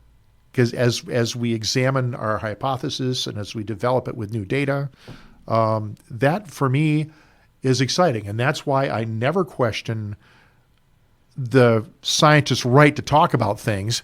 when somebody says, I read on Wiki for 5 minutes and I think you're wrong about Keplerian dynamics, well, everybody's got an opinion. But the guy that studied it for 45 years, he's probably righter. Yes. Yeah. Sorry. I'm gonna defer I don't to know him. why. I don't know why I keep going down that particular path. I'm sorry. No, so I'm just gonna. This is Wikipedia, folks. So I'm just gonna read a couple things here. Go for it. Wow, this. I'm actually kind of. Sometimes I read my way back to the start. I don't know if that's. You see the keyword. And Sometimes then I you're open like, a book or a magazine and I Yeah. read it from front to back. I flip it back to the front. I don't know. Yeah. How did I get there? So You should read Chinese. That's all I would back to actually front. would. Yeah. That would work. The Milky Way is a galaxy that includes the solar system. Obviously, that most people would know that. But this is actually wild. So Galileo Galilei first resolved the band of light into individual stars with his telescope in 1610, which 414 years ago. Yeah. And almost burned as a heretic because of it. He didn't have his glasses. He didn't have his glasses. So if he knew Ed would have gave him one of his 200. But this is another. This is actually where I stopped, which is wild. Up until the early 1920s, most astronomers thought that the Milky Way contained all the stars in the universe, which now is laughable. But back then, 100 years ago. Yeah. We couldn't see far enough 100 years out ago. for that to make sense. Isn't Yeah. that? But what I was saying before, when you start going back, 100 years ago, that's a thought that was universally like, everything's right here. Yeah. Whoa. There's another rabbit hole for you. Continental drift. Look up how long ago that was discovered. Well, have you map distortion? I was first told about that within the year, and I looked it up. I'm like, oh my god, like Russia and Canada, you are a joke. Don't Don't be messing with me. like Africa's low key. Like Yes. I'll probably go into a continental drift rabbit hole tonight, but That's okay. So I wanted. This is the one that I found, and this kind of started it. And I'm glad you're here. Yep. So I'm going to read the whole second paragraph so you guys can understand, because this is the part that. Oh gosh. Okay. Yep. Close your eyes. Tell the kids to be quiet for a second. Yes. So the Milky Way is and I'm going to pronounce a lot of these wrong, but is a barred spiral galaxy with a D lower 25, I don't know, whatever diameter. It's a unit of measure. Estimated at 26.8 plus or minus 1.1 kilosparsecs. Kiloparsecs, yep. Kiloparsecs, which has 87,400 plus or minus 3,600 light years. So that's big. Across, it's big, yeah. So, but only about 1,000 light years thick at the spiral arms. Recent simulations suggest that dark matter area, also containing some visible stars, may extend up to a diameter of almost 2 million light years. So this is the part, and I remember looking at this, and this blew my mind. The Milky Way. So everybody, this is actually really where it starts. Yep. The Milky Way has several satellite galaxies. So Milky Way, think huge. Satellite galaxies, and is part of the local group of galaxies, which form part of the Virgo supercluster. We love her. Which is in itself a component of the. Laniakea supercluster. It sounds like Hawaiian. It is Hawaiian, Oh, yeah. because the telescopes there were allowed us to start making these judgments. Okay, so the supercluster. So we are. The Milky Way galaxy is what, 3 or 4. Like, think about writing up. You write a paper and you're making the outline and you go like 1 and dash over like little 1A whatever. Yep. We're dropped down a few of those and then you have Milky Way galaxy. So think about where Earth is on that time. So when you're looking at like, if you were to write this as a theme paper, Milky Way galaxy might be a sentence basically in the paper. Yeah. If that. And it is estimated to contain 100 to 400 billion, that's with a B, stars, and at least that number of planets. So just in the Milky Way, so this is when they talk about life form or some type of life. We are one of potentially, let's just take the average of that's about 250 to billion stars, which means that there's that many planets. That's just in our galaxy, which is part of a galaxy, which is part of a big galaxy, which is part of a bigger galaxy. Right. And then there's galaxies we don't even know about. I just saw 4 of them that were dancing around, and those are however far away. And that's probably 4 of trillions of galaxies. Yeah. Yep. I'm not being blasé about this. You betcha. Yeah. When I don't want to sleep at night, this is what I think about. This is wild. This is what I think about. And I also think about this, and I'm like, I'm not going to complain that some little minor problem in my day is a problem. Yeah. It puts things in perspective. Thank you. It does put things in perspective. Yeah. And it's always, if I find myself getting mad about a science fact, it's probably, I'm mad at myself because I will never know it all. I can't know it all. I have a very refined set of knowledge, and my knowledge is basically aimed at getting people to look through my telescope. That's all I'm interested in. So Ed, think about this for a sec. Okay. You and I right now, just on this page alone, know more about space than Galileo Galilei. Yeah, Is it pronounced Galileo Galilei? Yep. Galilei. He was writing those papers. Yeah. But think about when you talked about your grandkids, go down 5 generations from now, maybe a little bit more. I don't know, whatever, 500, maybe 10 generations now. That they're going to have way more knowledge than you, certainly, which is wild. Like, imagine the layman just walking around that doesn't care, is not going out to see the satellite or see whatever, has more access and knowledge than Galileo, and does not care. And imagine taking like him now and just dropping him in. His mind would probably break. Yeah. Yes. Would break. Yeah. His whole, like, literally everything he worked towards is like probably disproved, or one, he could be like, he set off the lead domino for a lot of this. Yeah. But he's also going to realize that a lot of things he thought were true is like, oh wow, that was off. But he's like, I mean, which is kind of like a good and a bad thing. Yeah. My cousin Doug Guenther is a Lutheran youth pastor. He teaches science in Lutheran high schools, has his entire teaching career. And he likes to teach out of Jurassic Park because Michael Crichton is an ethicist. The Cretaceous period? The Jurassic period, right? Jurassic period.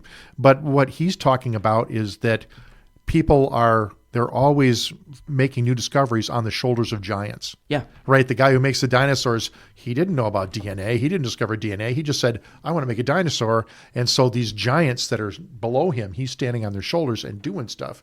And the reason why Doug was teaching this in a Lutheran school was because at what point does that become an amoral or immoral, or does the ends justify the means? And it's an excellent question for people to say, just because I can do something, I can do a TikTok video naked, juggling cans of orange juice. Just because I can do that, why would I do that? It's not worth the viralness. No, and I certainly shouldn't have said that because now everyone's thinking about it before dinner. But I don't like orange juice, Ed. But I don't like oranges. Whew, well, you're okay then. It's wisdom versus knowledge. Wisdom in Dungeons and Dragons terms, it's wisdom versus intelligence. The clerics have the wisdom, the magicians have the intelligence, and who is better at it? The guy who knows not to throw a fireball. Sorry, I'm getting all nerdy. You put down in the game. Yeah, I did. And there's so many things I don't know if I want, because I just love the space, like the deep dive into space. Let's do it. Well, the one thing, because I kind of wrote a bunch of stuff down. When you talk about game theory, we're going a little bit of. We're going to come back to space. Don't worry. Game theory is this like? Speak to game theory. Is this like Beautiful Mind game theory? Is this like, what kind of game theory are we talking? That's part of it. For me, games theory. I always liked playing games. When I was a little kid, everybody in my family, generations above me, and my cousins were all military. I was too little. They gave me war games. The very first game I ever bought for myself was a cardboard little counters version of the Battle of the Bulge with all the little units, like a company-sized units, and there was 400 pieces. And my brother and I were playing this when we were 10. And the fact that a game, you can play it again and have different things happen. If it's a game, anybody can win. Or I guess we'll say this is the way it was explained to me. In a game, the South has an equal chance of winning to the North. If it's a simulation of what actually happened in the Civil War, the North will win. It takes a really weird set of circumstances for them not to. Is that because the game was written after the war was over? Yeah. But that idea of a game has replayability and a simulation will come to the same end. That's kind of how I got involved in games theory. It was a way to eat up a study hall when I was in middle school. And the librarian handed me a book on games theory, and it was talking about von Clausewitz, like the rules of war and all this stuff. And it just gave me an excuse to play board games during school. But that theory, I guess the thing that's most accessible would be something called the hostage's dilemma. There's some more Google bait for you folks. The hostage's dilemma. At what point will the hostages, what can they give up to their captors in order to actually win the conflict they're having with the hostage takers? And I'm totally butchering that. Basically, it's, do I give him more bullets because then he'll be able to beat the people that I don't like? The hostage's dilemma. It's kind of it buys into the Helsinki syndrome, where hostages start to relate more to the people who took them hostage than the law enforcement people who try to take them. Is that kind of like the Stanford prison experiment? Yeah, yes, exactly. Similar? Yeah, Okay. it's like that. And so that kind of theory is a way of breaking down really complex emotional and intellectual things, and kind of knocking them down into pieces that you can do there. I can write a pretty good game. I need somebody with massive internet access to do a simulation because I like playability. And that's Wendy's a simulator and I'm a gamer. So that we kind of butt heads whenever we're competing in something where we solve problems totally different. And so that's where that comes from. Is that just the way you use your brain? Yeah. Different parts of your brain? Yeah. What is I have two questions. Mm-hmm. What is the most universally known game that would be able to show game theory, and what's the simplest game theory type game?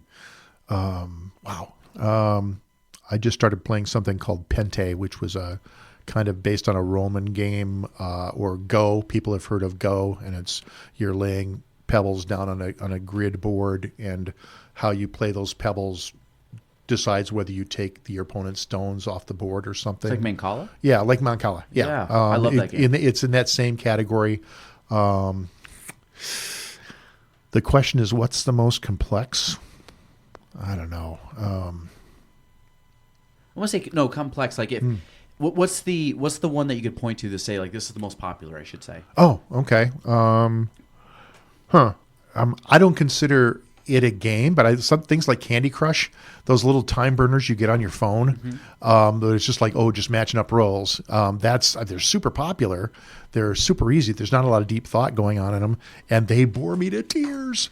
What about like Mancala? Like is that considered a type of game theory? Well, the theory in that it's always going to be resource management and resource capture.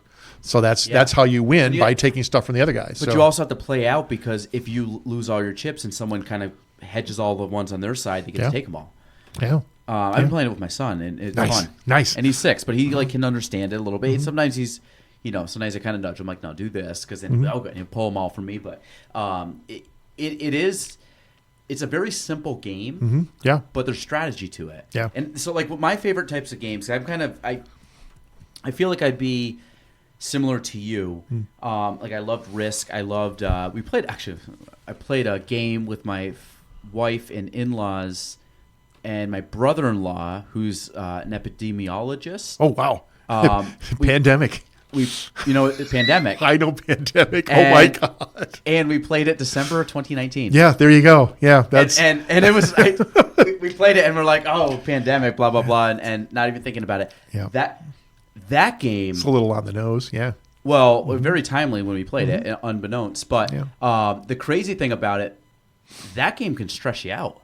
Yeah. It's a very weird game. So people that don't know, with Pandemic, but the thing is you like flip cards and you're almost like racing against the next card, because the next card is going to influx the world with more disease, virus. And so it's kind of like you're trying to like outrun a tidal wave the whole game. Yeah. But it's Exactly weird because right.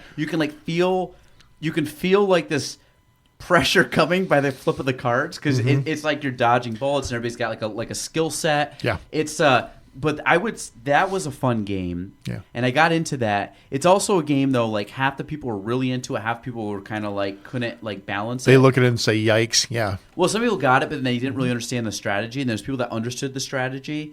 And I feel like if you had a group of people that understood the strategy of the game and really played it, I could see how it would be fascinating.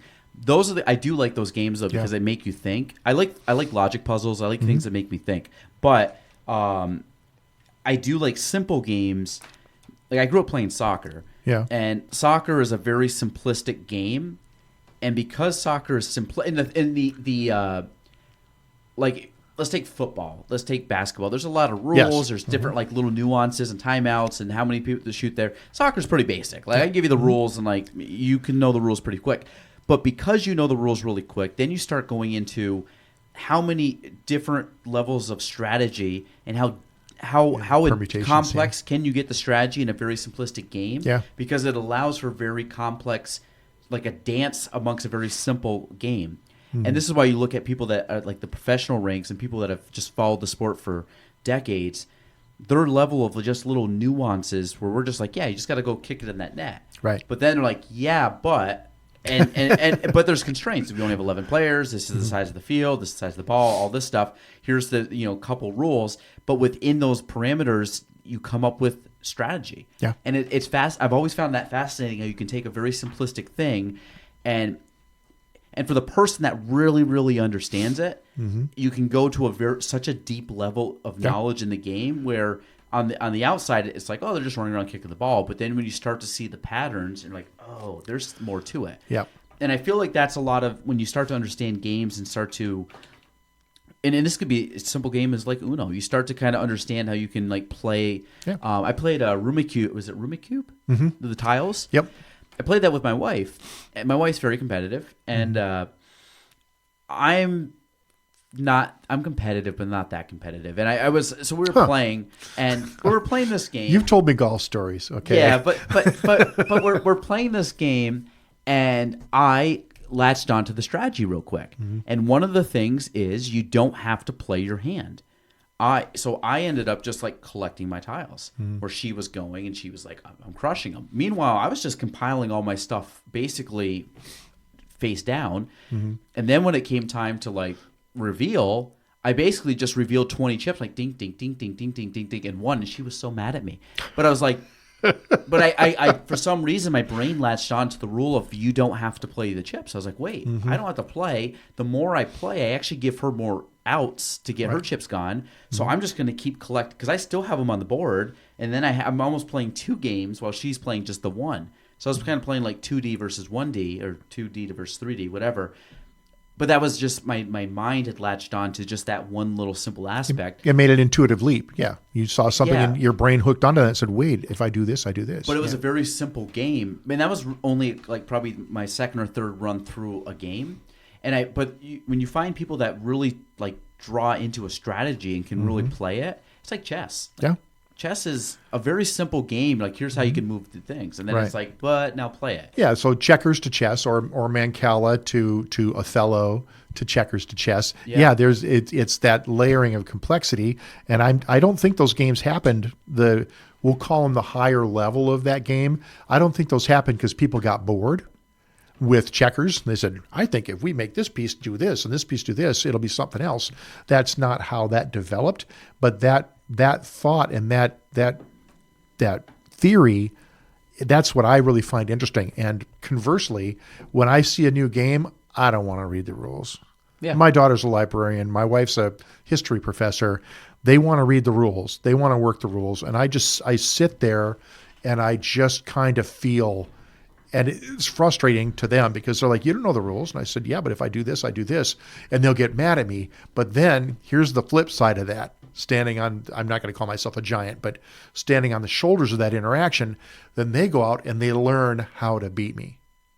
It's like, well, if he's going to just be casual like this, then I have 3 or 4 stratagems lined up to get what he gets. Yeah. And so it's like playing poker. I don't know if you play poker at all. I played, yeah. We have a crew. You don't play the cards. You play the people sitting across from you. The cards are a tool to let you get there, but it could be something simple as, are you feeling okay? Your left nostril's whistling a little bit, or something like that. Betting patterns. Yeah, you see the betting patterns. You see how people do stuff. And I don't know, I went 4 years with this group I play with, and I never won a hand. And then all of a sudden, lately, I stopped thinking about it. And I started playing my game, and now I'm winning again, which is nice. And now that I've said that in a podcast, I have to tell them. I'm going to tell them to listen to this podcast tonight, and so they'll avoid it like the plague, and then they won't get my secrets. My dad told me that 50 years ago. He goes, you don't play your cards. I don't care what you have. If you can convince the guy across from you that you're just a little bit better than he is, you're all done. And that's not games theory. That's games practice. You know? Well, there's like gamemanship to it too when you start playing. Okay, back to space. I put Pink on actually when we're playing and they're playing like Beastie Boys all night long. Pink? At a break, I'll say Alexa play Pink, and then they'll come in and they'll shut it off immediately, but Pink will be in their head. You know what's funny is my wife loves Pink. I love Pink too. She went up to Montreal this past year and watched her, and then that was a great show. Oh, did you go? I had friends there who were just like, "This is insane." Yeah, so, and she saw her once before. I think the closest she's touring in the summer, I think, is Philly in August, and we have friends, and my brother-in-law lives right there. So nice. Maybe we'll go. I've never seen Pink, but I always wanted to see her. I watched her documentary; it was actually really good. That's an amazing film. Did you watch that? Yes, one? I did. Yeah, that was really cool. Her daughter is super talented. Willow Sage. Yeah. Willow, yeah, she's a pretty voice. So Pink's great. Fun fact: she's from Doylestown, Pennsylvania. Really? So Philly, that's down right by you, right?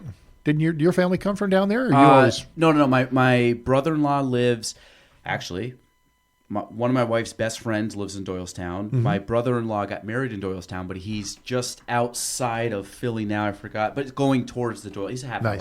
Yeah, it's a very nice area, but that's funny that she grew up there. All right, so back to space, Milky Way. Pink to space. Game theory, Pink, back to space.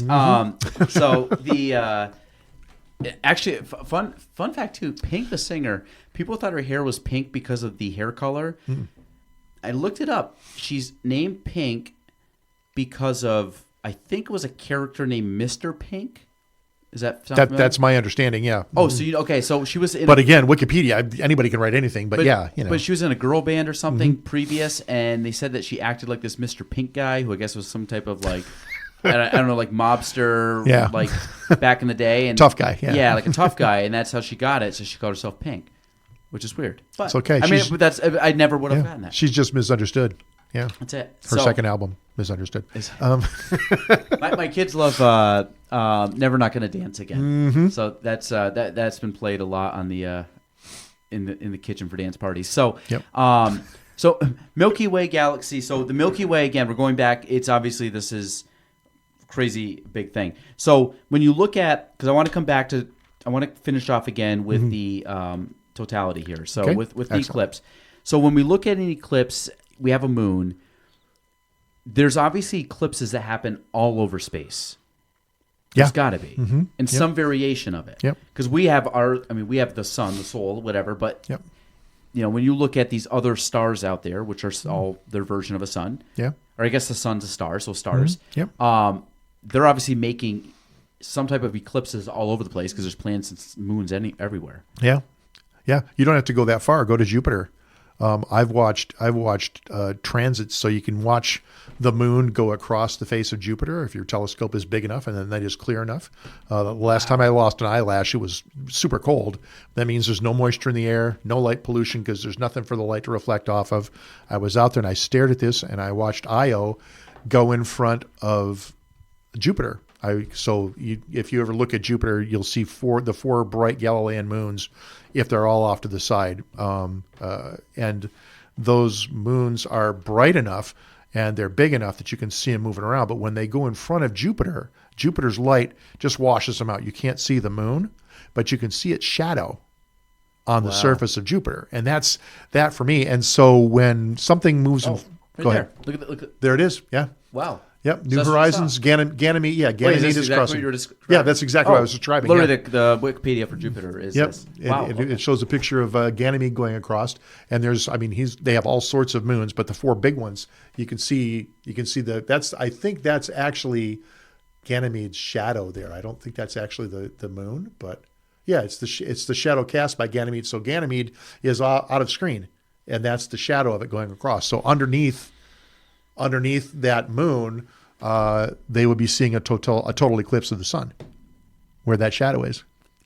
Boink. So, thoughtful face. Yeah, this is. But the crazy part about how many moons does Jupiter have? Oh, I think it's like up in the 60s now, 67, there's that 68. many? Yeah, they're big and small, but there's. Oh wow! So I thought the For some reason, I thought there was like 15 or 16. There's Big way ones. more. We keep finding them all the time. That's But isn't the that thing. wild that they're still just like popping up? So, Yeah. So this is the other thing, and again, look at just some statistics here. Jupiter was the first planet to form. Now, when they say the mass is more than 2.5 times all of the other planets combined, just means the gravitational pull is outrageously strong. It's mass. It's got all the material in all the other planets put together. Is there. Now, the other thing, how many planets in our solar system are solid? That's an excellent question. So the gas giants form at a distance out from a star because the gas, they have enough pull that they keep that gas from becoming part of the star. The rocky planets, Mercury, Venus, Earth, Mars, whatever the asteroid belt was, and now the dwarf planets. So the inner planets out to Mars, they're rocky planets. Pluto is a rocky planet / comet / something weird, but it's all how we describe them and how we develop them. Like Pluto, you were old enough to remember when Pluto stopped being a planet. Oh yeah, right. I mean, I still think there's 9 planets. Yeah. I am just too young for when Clyde Tombaugh discovered Pluto. He was at the. So it was always 9 in your lifetime too. It was always 9 in my lifetime. Yep. Wow. Gustav Holst is a famous German composer. He wrote The Planets. Was a great symphony, and John Williams in the Star Wars movies. In every movie he writes a score for, cribs off of The Planets by Gustav Holst mercilessly, but there's only 8 planets in it. There's only 8 movements in The Planets because when he was writing it, Pluto hadn't been discovered yet. And so going out from that, we actually had a nice talk with Galen's son's elementary school. I was out there last week talking eclipses, and they were bringing that up about, I asked them how many planets were as we were as the classes were coming in to get him warmed up. How many planets are they? And this little guy in like 2nd grade goes, it depends on how you define planet. I say, interesting. Wow. So I asked him what he meant, and he said, well, it has to sweep its orbit clear. And that's, so his dad knows something, because that's the definition that they used to cut Pluto out of the club, because Pluto's moons are an appreciable portion of its size. But I say that the Earth isn't a planet, because it still has the moon in it. It did not sweep everything in Earth's orbit, isn't swept away or impacted on the surface of the Earth. The moon is still there. Mars has moons. What happens? Jupiter has dozens and dozens of moons. It didn't sweep its orbit clear.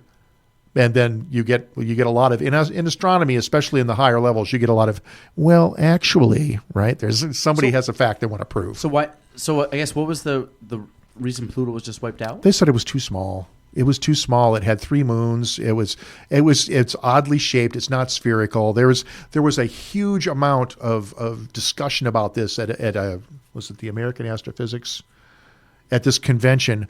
But in order to get it demoted as a planet, they had to wait until everybody went home, and they called a vote in the middle of the freaking night.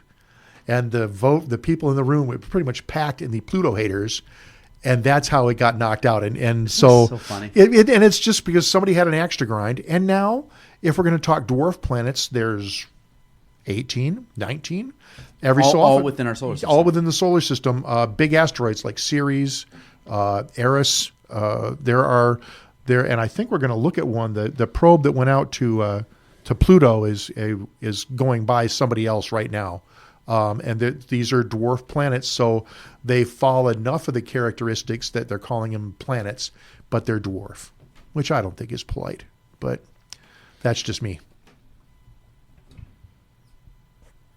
This is wild. He's going, and this is the thing about space. You're always, I met a person yesterday who said that the moon was flat, that the Earth was flat. And I was like, okay. What a joke. Cool. I'm like, yeah, whatever. It's nice. It's nice you have that opinion. I'm glad you're not working for NASA. But there's so much noise. That's that, back to Jurassic Park. It says standing on the shoulder of giants. Just because you can do something or can say something doesn't mean it's right. I don't know. Well, when you look what do we got? When you look at Pluto, the IAU. International Astronomical Union. So But Pluto has 5 moons. Mm-hmm. Is Pluto bigger? What's the size of Pluto relative to the moon? It's not big. I don't think it's as big as the moon, to be honest with you. I think it said something about it's the 9th largest but 10th most massive. And it says Pluto is only 1/6 the massive and 1/3 its volume. There you go. I'm assuming volume means small. Yeah, it's size. smaller. Yeah, that's smaller. Yep. So it's 1/3 the size of the moon. It's smaller than the moon. If the moon was floating around in space, the moon would be a planet, be a rocky planet.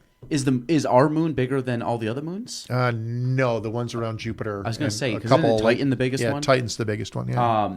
Now they said Titan could Unless we're wrong. Yeah, exactly.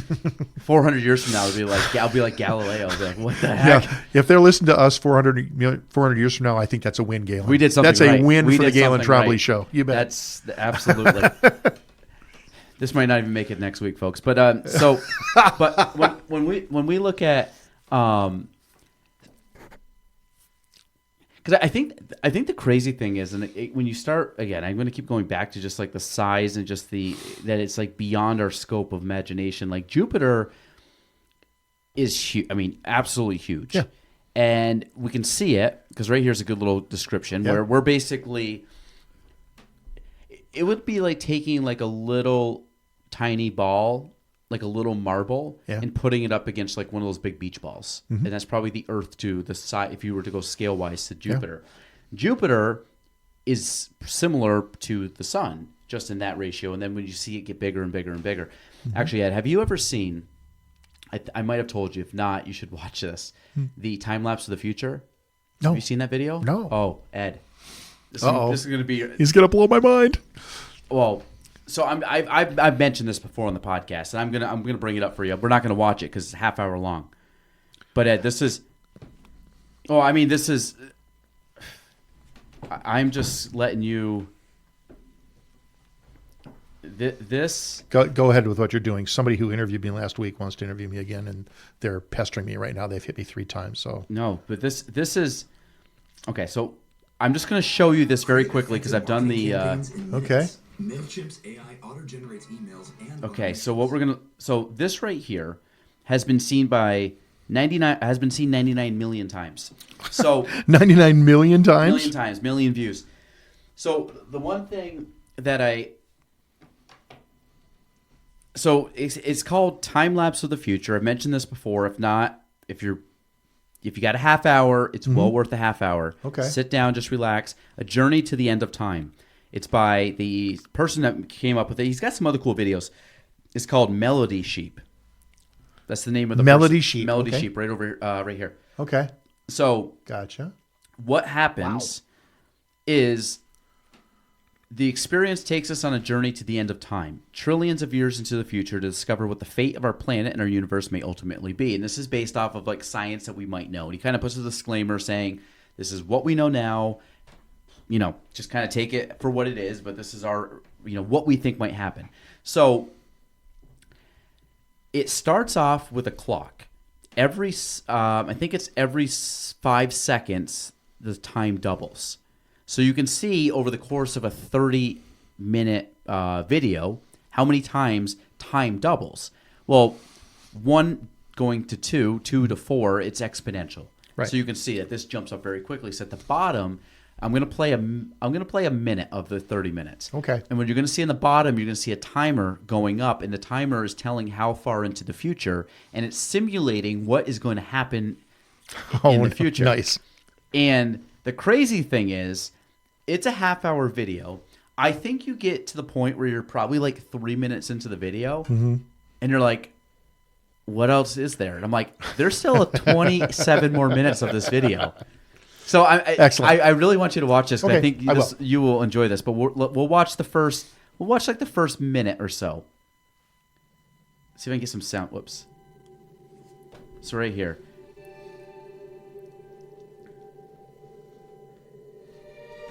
And people are just kind of looking. That's the guy. Oh. Yeah. I mean, it's not the Galen Trombley show. It is the Galen Trombley show. It's pretty the cool. best. It's a pretty cool game. And I'm gonna kind of talk through this so people can't see. So again, they're kind of just building us in. It's got cool music, very awesome graphics. Mm-hmm. Yep. So it says, "Let's take a journey to the end of time," and We will travel through time exponentially, doubling our speed every 5 seconds. Oh, great. So- Take your Dramamine. Yeah, so basically it's like, and it kind of says one thing's for certain, the universe has only just begun. So, and now it's has ended. every 5 seconds. So we're already up to 2030. In the next few years, And you're going to see this just will flipping. profoundly affect And you see this clipping, but it'll start telling you like major milestones. the only conditions modern humans So now we're up to 2100. 2021, yeah. changing fast. Now we're at 22. So you can see like, and now we're at 23. Yep. So like you can see how fast it, now we're at 24. Now we're at 25. Like, one of these jumps, and you don't know what is going to be on the and on the bottom too, Ed, see? Earth's magnetic field flips. Yep. I don't, wait. Kinda having it sorry, now. Sorry, I got to take out the closed captioning. Sorry. I don't want that on there. Okay. Okay. Oh, I forgot to mention this. 3,368 Comet Hale-Bopp returns. 1997 Hale-Bopp came, and that's when we talk. And I mentioned, I actually wrote it. Yeah, it's on there. I saw it. I was like, let's get to it. Yep. So Hale-Bopp, for me, I was basically the age of my oldest son, and this is the biggest space event that's happening that I can remember the build up. Yeah. And I have a very, very distinct memory. I think it was 97. I was 7 years old. I came out. It was right about this time. It was in the springtime. I came walking out. I was at my school, and I was coming out of like swim class or something like that. And I walked out in the parking lot, and about 45 degrees up or so, maybe a little higher. I think it was a little bit higher in the sky. You just saw the comet going across the sky. Nice. And it's saying that 3,368 is the next time it returns. Yeah. So, but that's something we get to see. Which is So cool. the sun is affecting that comet. It's made a loop. It came busting down here to the comet, and the speed it had because of the gravity threw it out and threw it away, so it won't come back for 3,300 years. Wow. Well, it won't come back for 1,800 years. Well, but yeah. no, right there. You're right. 3,300. Right. Yeah, but we're at 2024, so we take the 3 off, so it's a 1 and a 1168. Yeah. So So we're triple that now. yeah, 1,000. It's 1,000 years from now it'll come back. But still, that's how our local cluster is. So that's gravity. That's so wild. Yeah. But it's funny how this still will return. Mm-hmm. It's like a boomerang. It just Yep. keeps coming back. Okay. So now, Get it. so again, we are a minute 26 into a 30-minute video. We are already up to 3,368.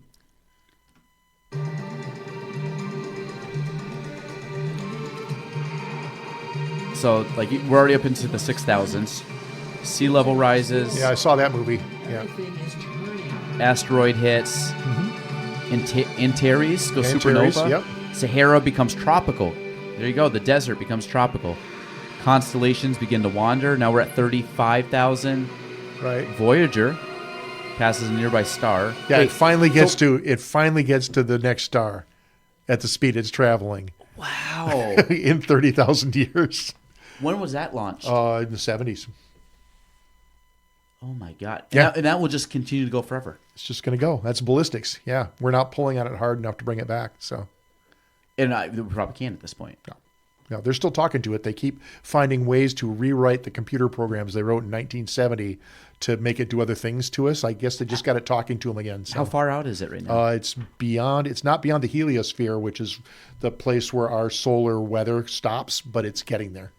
So, Which is outside our solar system, yes, yeah, but not much. no, That's crazy. Yeah. Oh my gosh. Okay. The interglacial period ends. They're at Mm-hmm. 72,000. Like, this just is freaky. But this is just our planet. So this is 200 years Yeah. out. So when you think of the dinosaurs getting extinct, this Yep. basically is like, yeah, it makes sense. and they're cribbing a lot from 2012, the John Cusack End of the World movie. A lot of this footage is Oh, really? from that. Is from the Roland Emmerich. Look at that one. The Apollo footprint fades in 1,247,000. Again, folks, we were in 2024. 2,000. This is That's 1.2 a million million. years from now. Yep. Betelgeuse goes supernova. Stone monuments erode. It's a wild that it takes that Yeah. long for those to erode, Yeah. which is crazy. You think it was just weather patterns. Like, that would have been, So build a statue of yourself tomorrow. I know.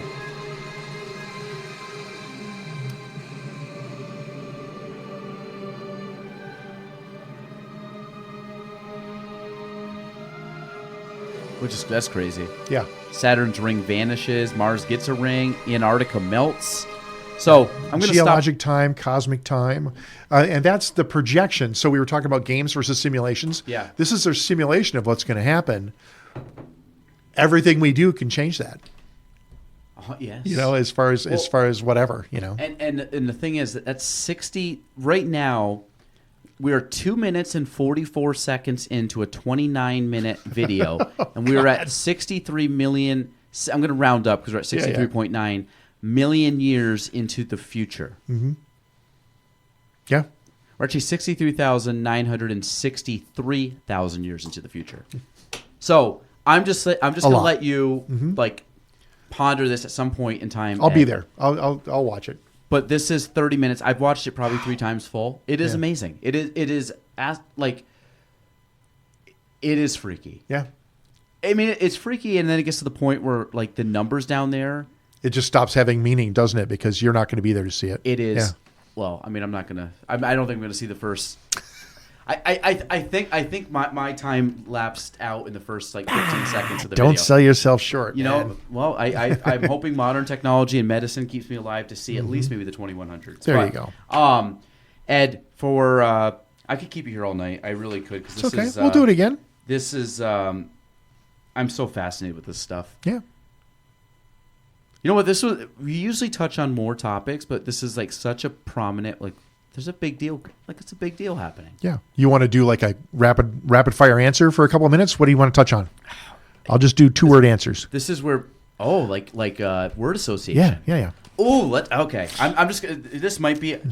I'm gonna pull some stuff off your sheet. This is fun. I like word association. Pull some stuff off, and then if I come up with questions in the meantime, I'll let you know. So Okay. 1 or 2 word answer. I want to see if you can do this. So I'm gonna go with everything that I underlined. Okay. First one, hospital worker. Sorely needed. New York State Guide number 8613. That's me. It's what I do. Amateur astronomer. I've loved it since I was 4. That was my next thing. I put under 4. I won't say how many years ago, but that's 4. That's 58 years ago. Quick math.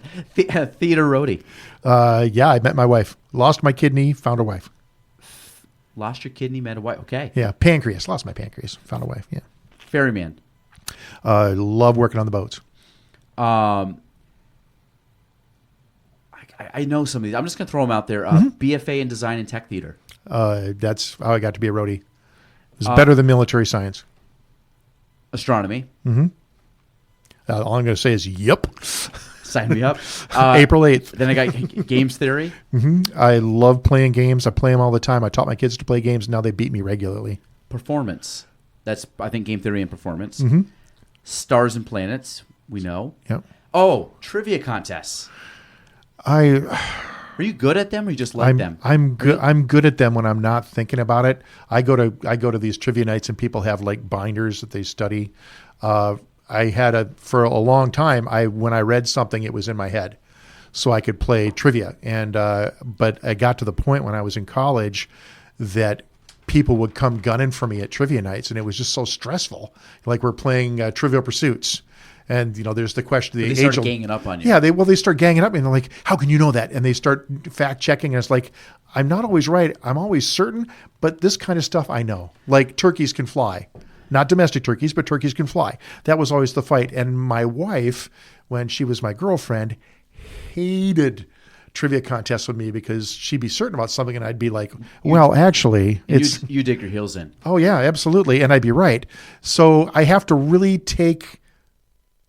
We used to play for beer money and stuff. I have to really take that out. If I'm going to enjoy myself, I just have to play.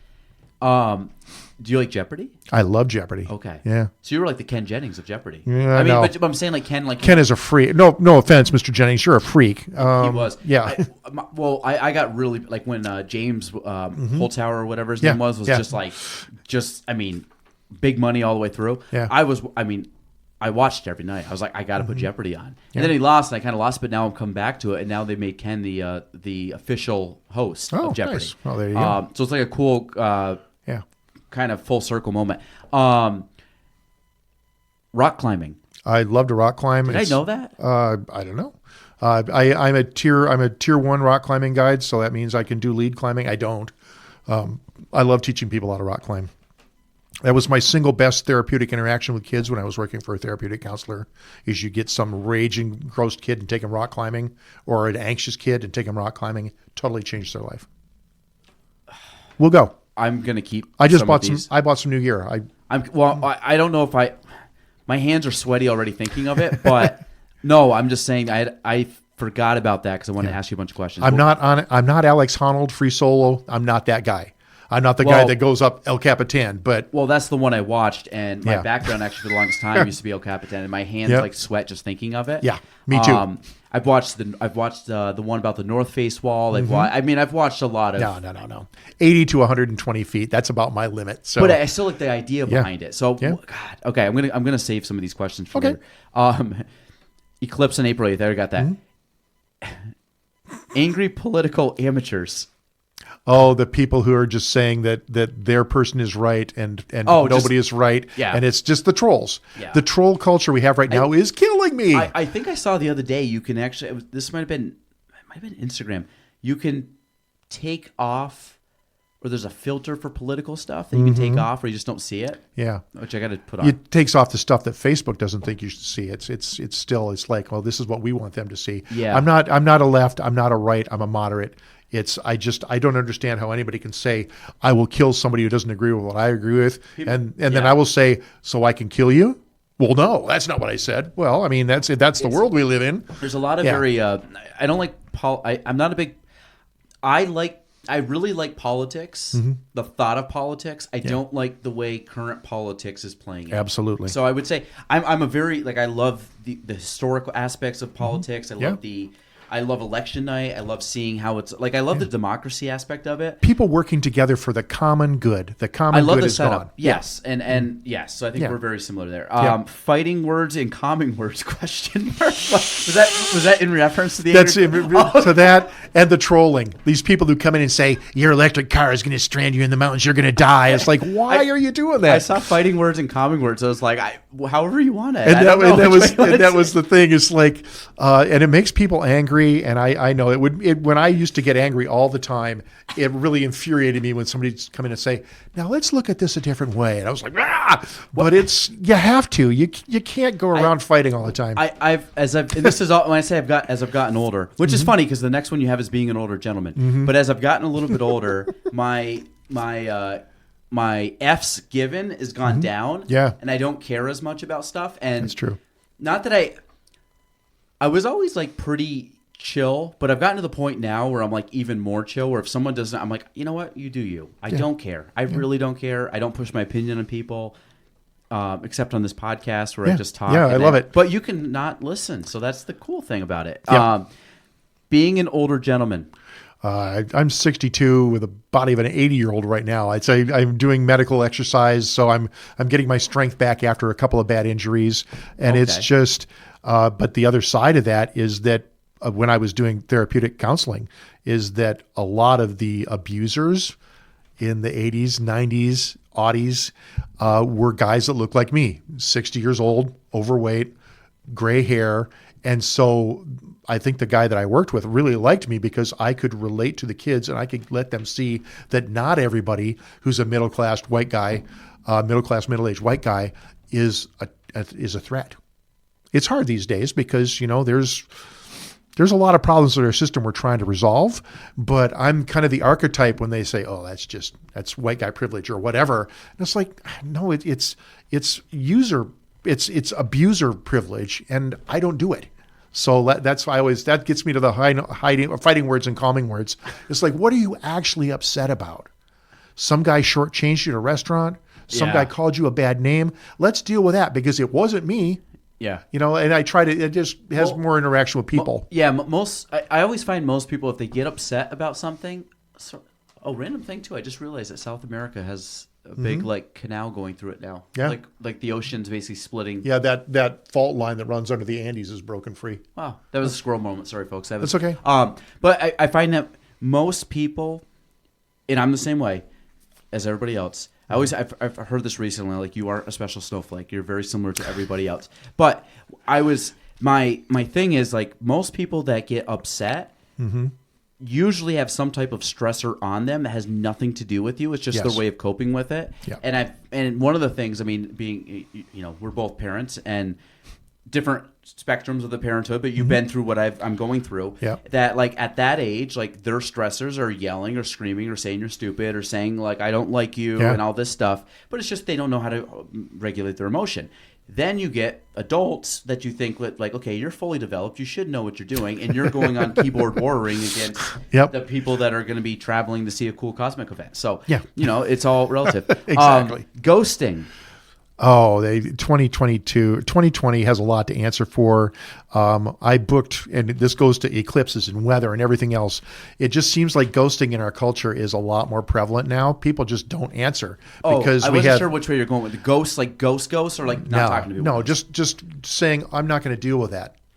And you and I are talking to each other. If I was to say something to you and you didn't answer and went off on a tangent, I would be like, hey, wait a minute. And you'd never do that.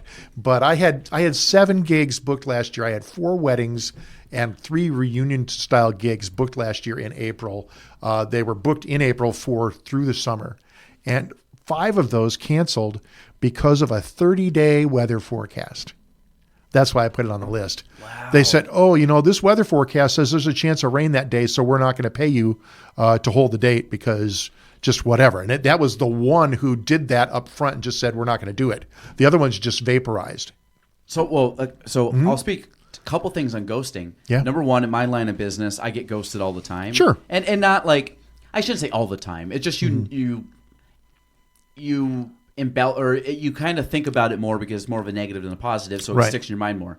But I would say I've gotten to the point where my idea against ghosting is, this is something I've always done throughout my at least business career to help like rejection, is that I always look at nobody owes me anything, and then also I look at the flip side of that of my expectations of other people is low. I keep my expectations low. Yeah. And it's not, and I'll be honest, it's not like I don't like the person. It's not that I think lesser of them. I'm just like, you know what? My expectations are going to be low so I don't get disappointed.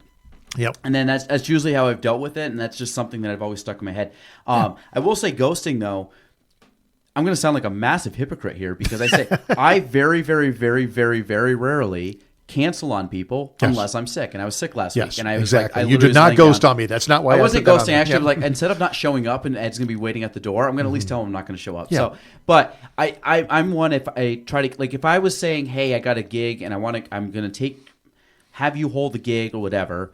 In my mind, unless something like physically stops me from going, in my mind, I'm like, I've committed. Yeah. I've committed to this other person. I don't like letting other people down once I do a commitment. So if you're like, hey, Right. Colin, do you want to go to this cool event on this specific day? I'm like, yep, you're locked in. You now take 1A in my book. So if somebody comes in and says, hey, I'm like, I'm already with Ed then. I got something that then. Yeah. Instead of being like, well, I like your thing better. Hey, Ed, I can't go. And I don't, because I know people like that, and it's a pet peeve of mine. So that's, I totally get it. Yep. Then we put COVID, gigs, and the weather. And that was it. In terms of that, just 2020, it changed the landscape because everybody's out on the internet, everybody's learning for themselves, whatever it is.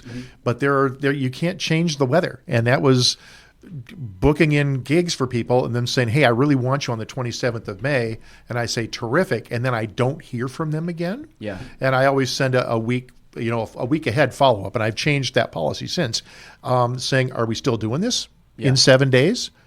Oh no, and no explanation. Okay, and but it seems more prevalent now since COVID. It seems more prevalent since people have been living in their heads. Like I've had this, I've heard this before too, and this is not a shot at any age group, but I had most people would say like kids are on their phones, whatever. I said, I've dealt with this. I have just as much ghosting from middle-aged people that I do from teenagers, that I do from 20-year-olds to 40-year-olds. I said, I don't think there's an age thing to them. I think it's just the personality of the person, either they don't. I think there's a mixture of don't care and there's a mixture of scared, meaning I don't want to say no, I don't want to disappoint, I don't want to have confrontation. Yeah. Nobody likes confrontation. I hate confrontation, but I'm willing to have it if needed. Right. Because my alternative is, I remember I called a car guy one time, and I was like, hey man, just letting you know, I'm not getting a car from you. I'm getting a car from this other person. I'm just giving you I'm in sales. I'm giving you the courtesy call. Yeah. And he like lashed me on the phone. I was like, Yeah, I'll bet he did. hey brother, I'm in the same line of work, and I'm telling you, like, I would love people to say this to me because I save time. Because I'm like, great, I don't have to follow up with this person anymore. Like, I'm just doing you a courtesy call. He didn't like that. Yeah, and that wouldn't have happened 20 years ago. It would have been a different outcome 20 years ago. It's like, oh, well, thanks. Consider me in the future. Yeah, You know, but or- that's or what I something. usually do because I'm Yeah. always like, whatever, it is Yeah, part yeah. of it. And so, but I do- Being polite is key. I try to be. Yeah. My only rule in life that I really follow is the golden rule. And I think everything's simple. Like everything you go through, like whatever different commandments, laws, whatever, they all pretty much simplify down to like if you treated the others the way you want to be treated, Yeah. you wouldn't do bad stuff to other people. Yeah. Do Like- unto others as you'd have others do unto you. Like, Absolutely. I don't want Ed to punch me. Then I'm not Never. going to punch Ed. Never Like, happened. that's- Yeah. But I mean, it's just like in my mind, I'm like, I would never want to put someone in an awkward position and call them out about something. So Right. then why, or I wouldn't. So why would I put in someone else's position? Like it Right. always just simplifies to that. So Yeah. I get you. Yeah. Okay. Ed, You should see the sheet of paper. I know. I just write notes and This I have should be stuff, in the and I got thumbnail times. for the next time. I know it's okay. So I've had, but this is the thing. I've had in the I've had 3, 1, 2. I'm going right down my last list of people here. I definitely have 1, definitely 2, 3. Oh, I'm gonna 4. Four Yeah. people on that list that I like didn't get the full opportunity to do the full because we had 2 hours. I'm like, I need you to come back on. So you're Right. one of them. You know that, so. Cheers. And I'm looking at that list, and you really need to get the Galen Trombley podcast, and you need to listen to it because interesting people, interesting talk all the time. Plug away. Yeah. I mean, this is Ed's big break here. He showed me who's reaching out to him to get him on, and let's just say, There you go. Galen Trombley show right up there. Cheers. All right, Ed. Thank you so much again, everybody. April 8th. If you need glasses, hunt Ed down. He'll give Absolutely. you some. I've got He's 'em. going to be at the City Beach. If you don't look up at the sky with glasses on that day, I don't know what you're doing. You better have a good excuse Yeah. because I think They it's, will. Yeah. Hopefully. Yeah. They're not in their basement like tinkering with something. No. Like, get That some would be fresh air. that would be sad. Oh, Well, I meant to do One that. person like, I'm working in the basement. I'm like, you can step out. Call someone on the phone and walk outside and talk to him and Yeah. see the thing. So, okay, we're going to wrap it up there. Episode 263 of the Galen Trombley Show. We are out. Thanks. Thank you for listening to the Galen Trombley Show. Be sure to subscribe, review, and share the episode. You can follow me on all social platforms at Galen Trombley. Thanks for listening.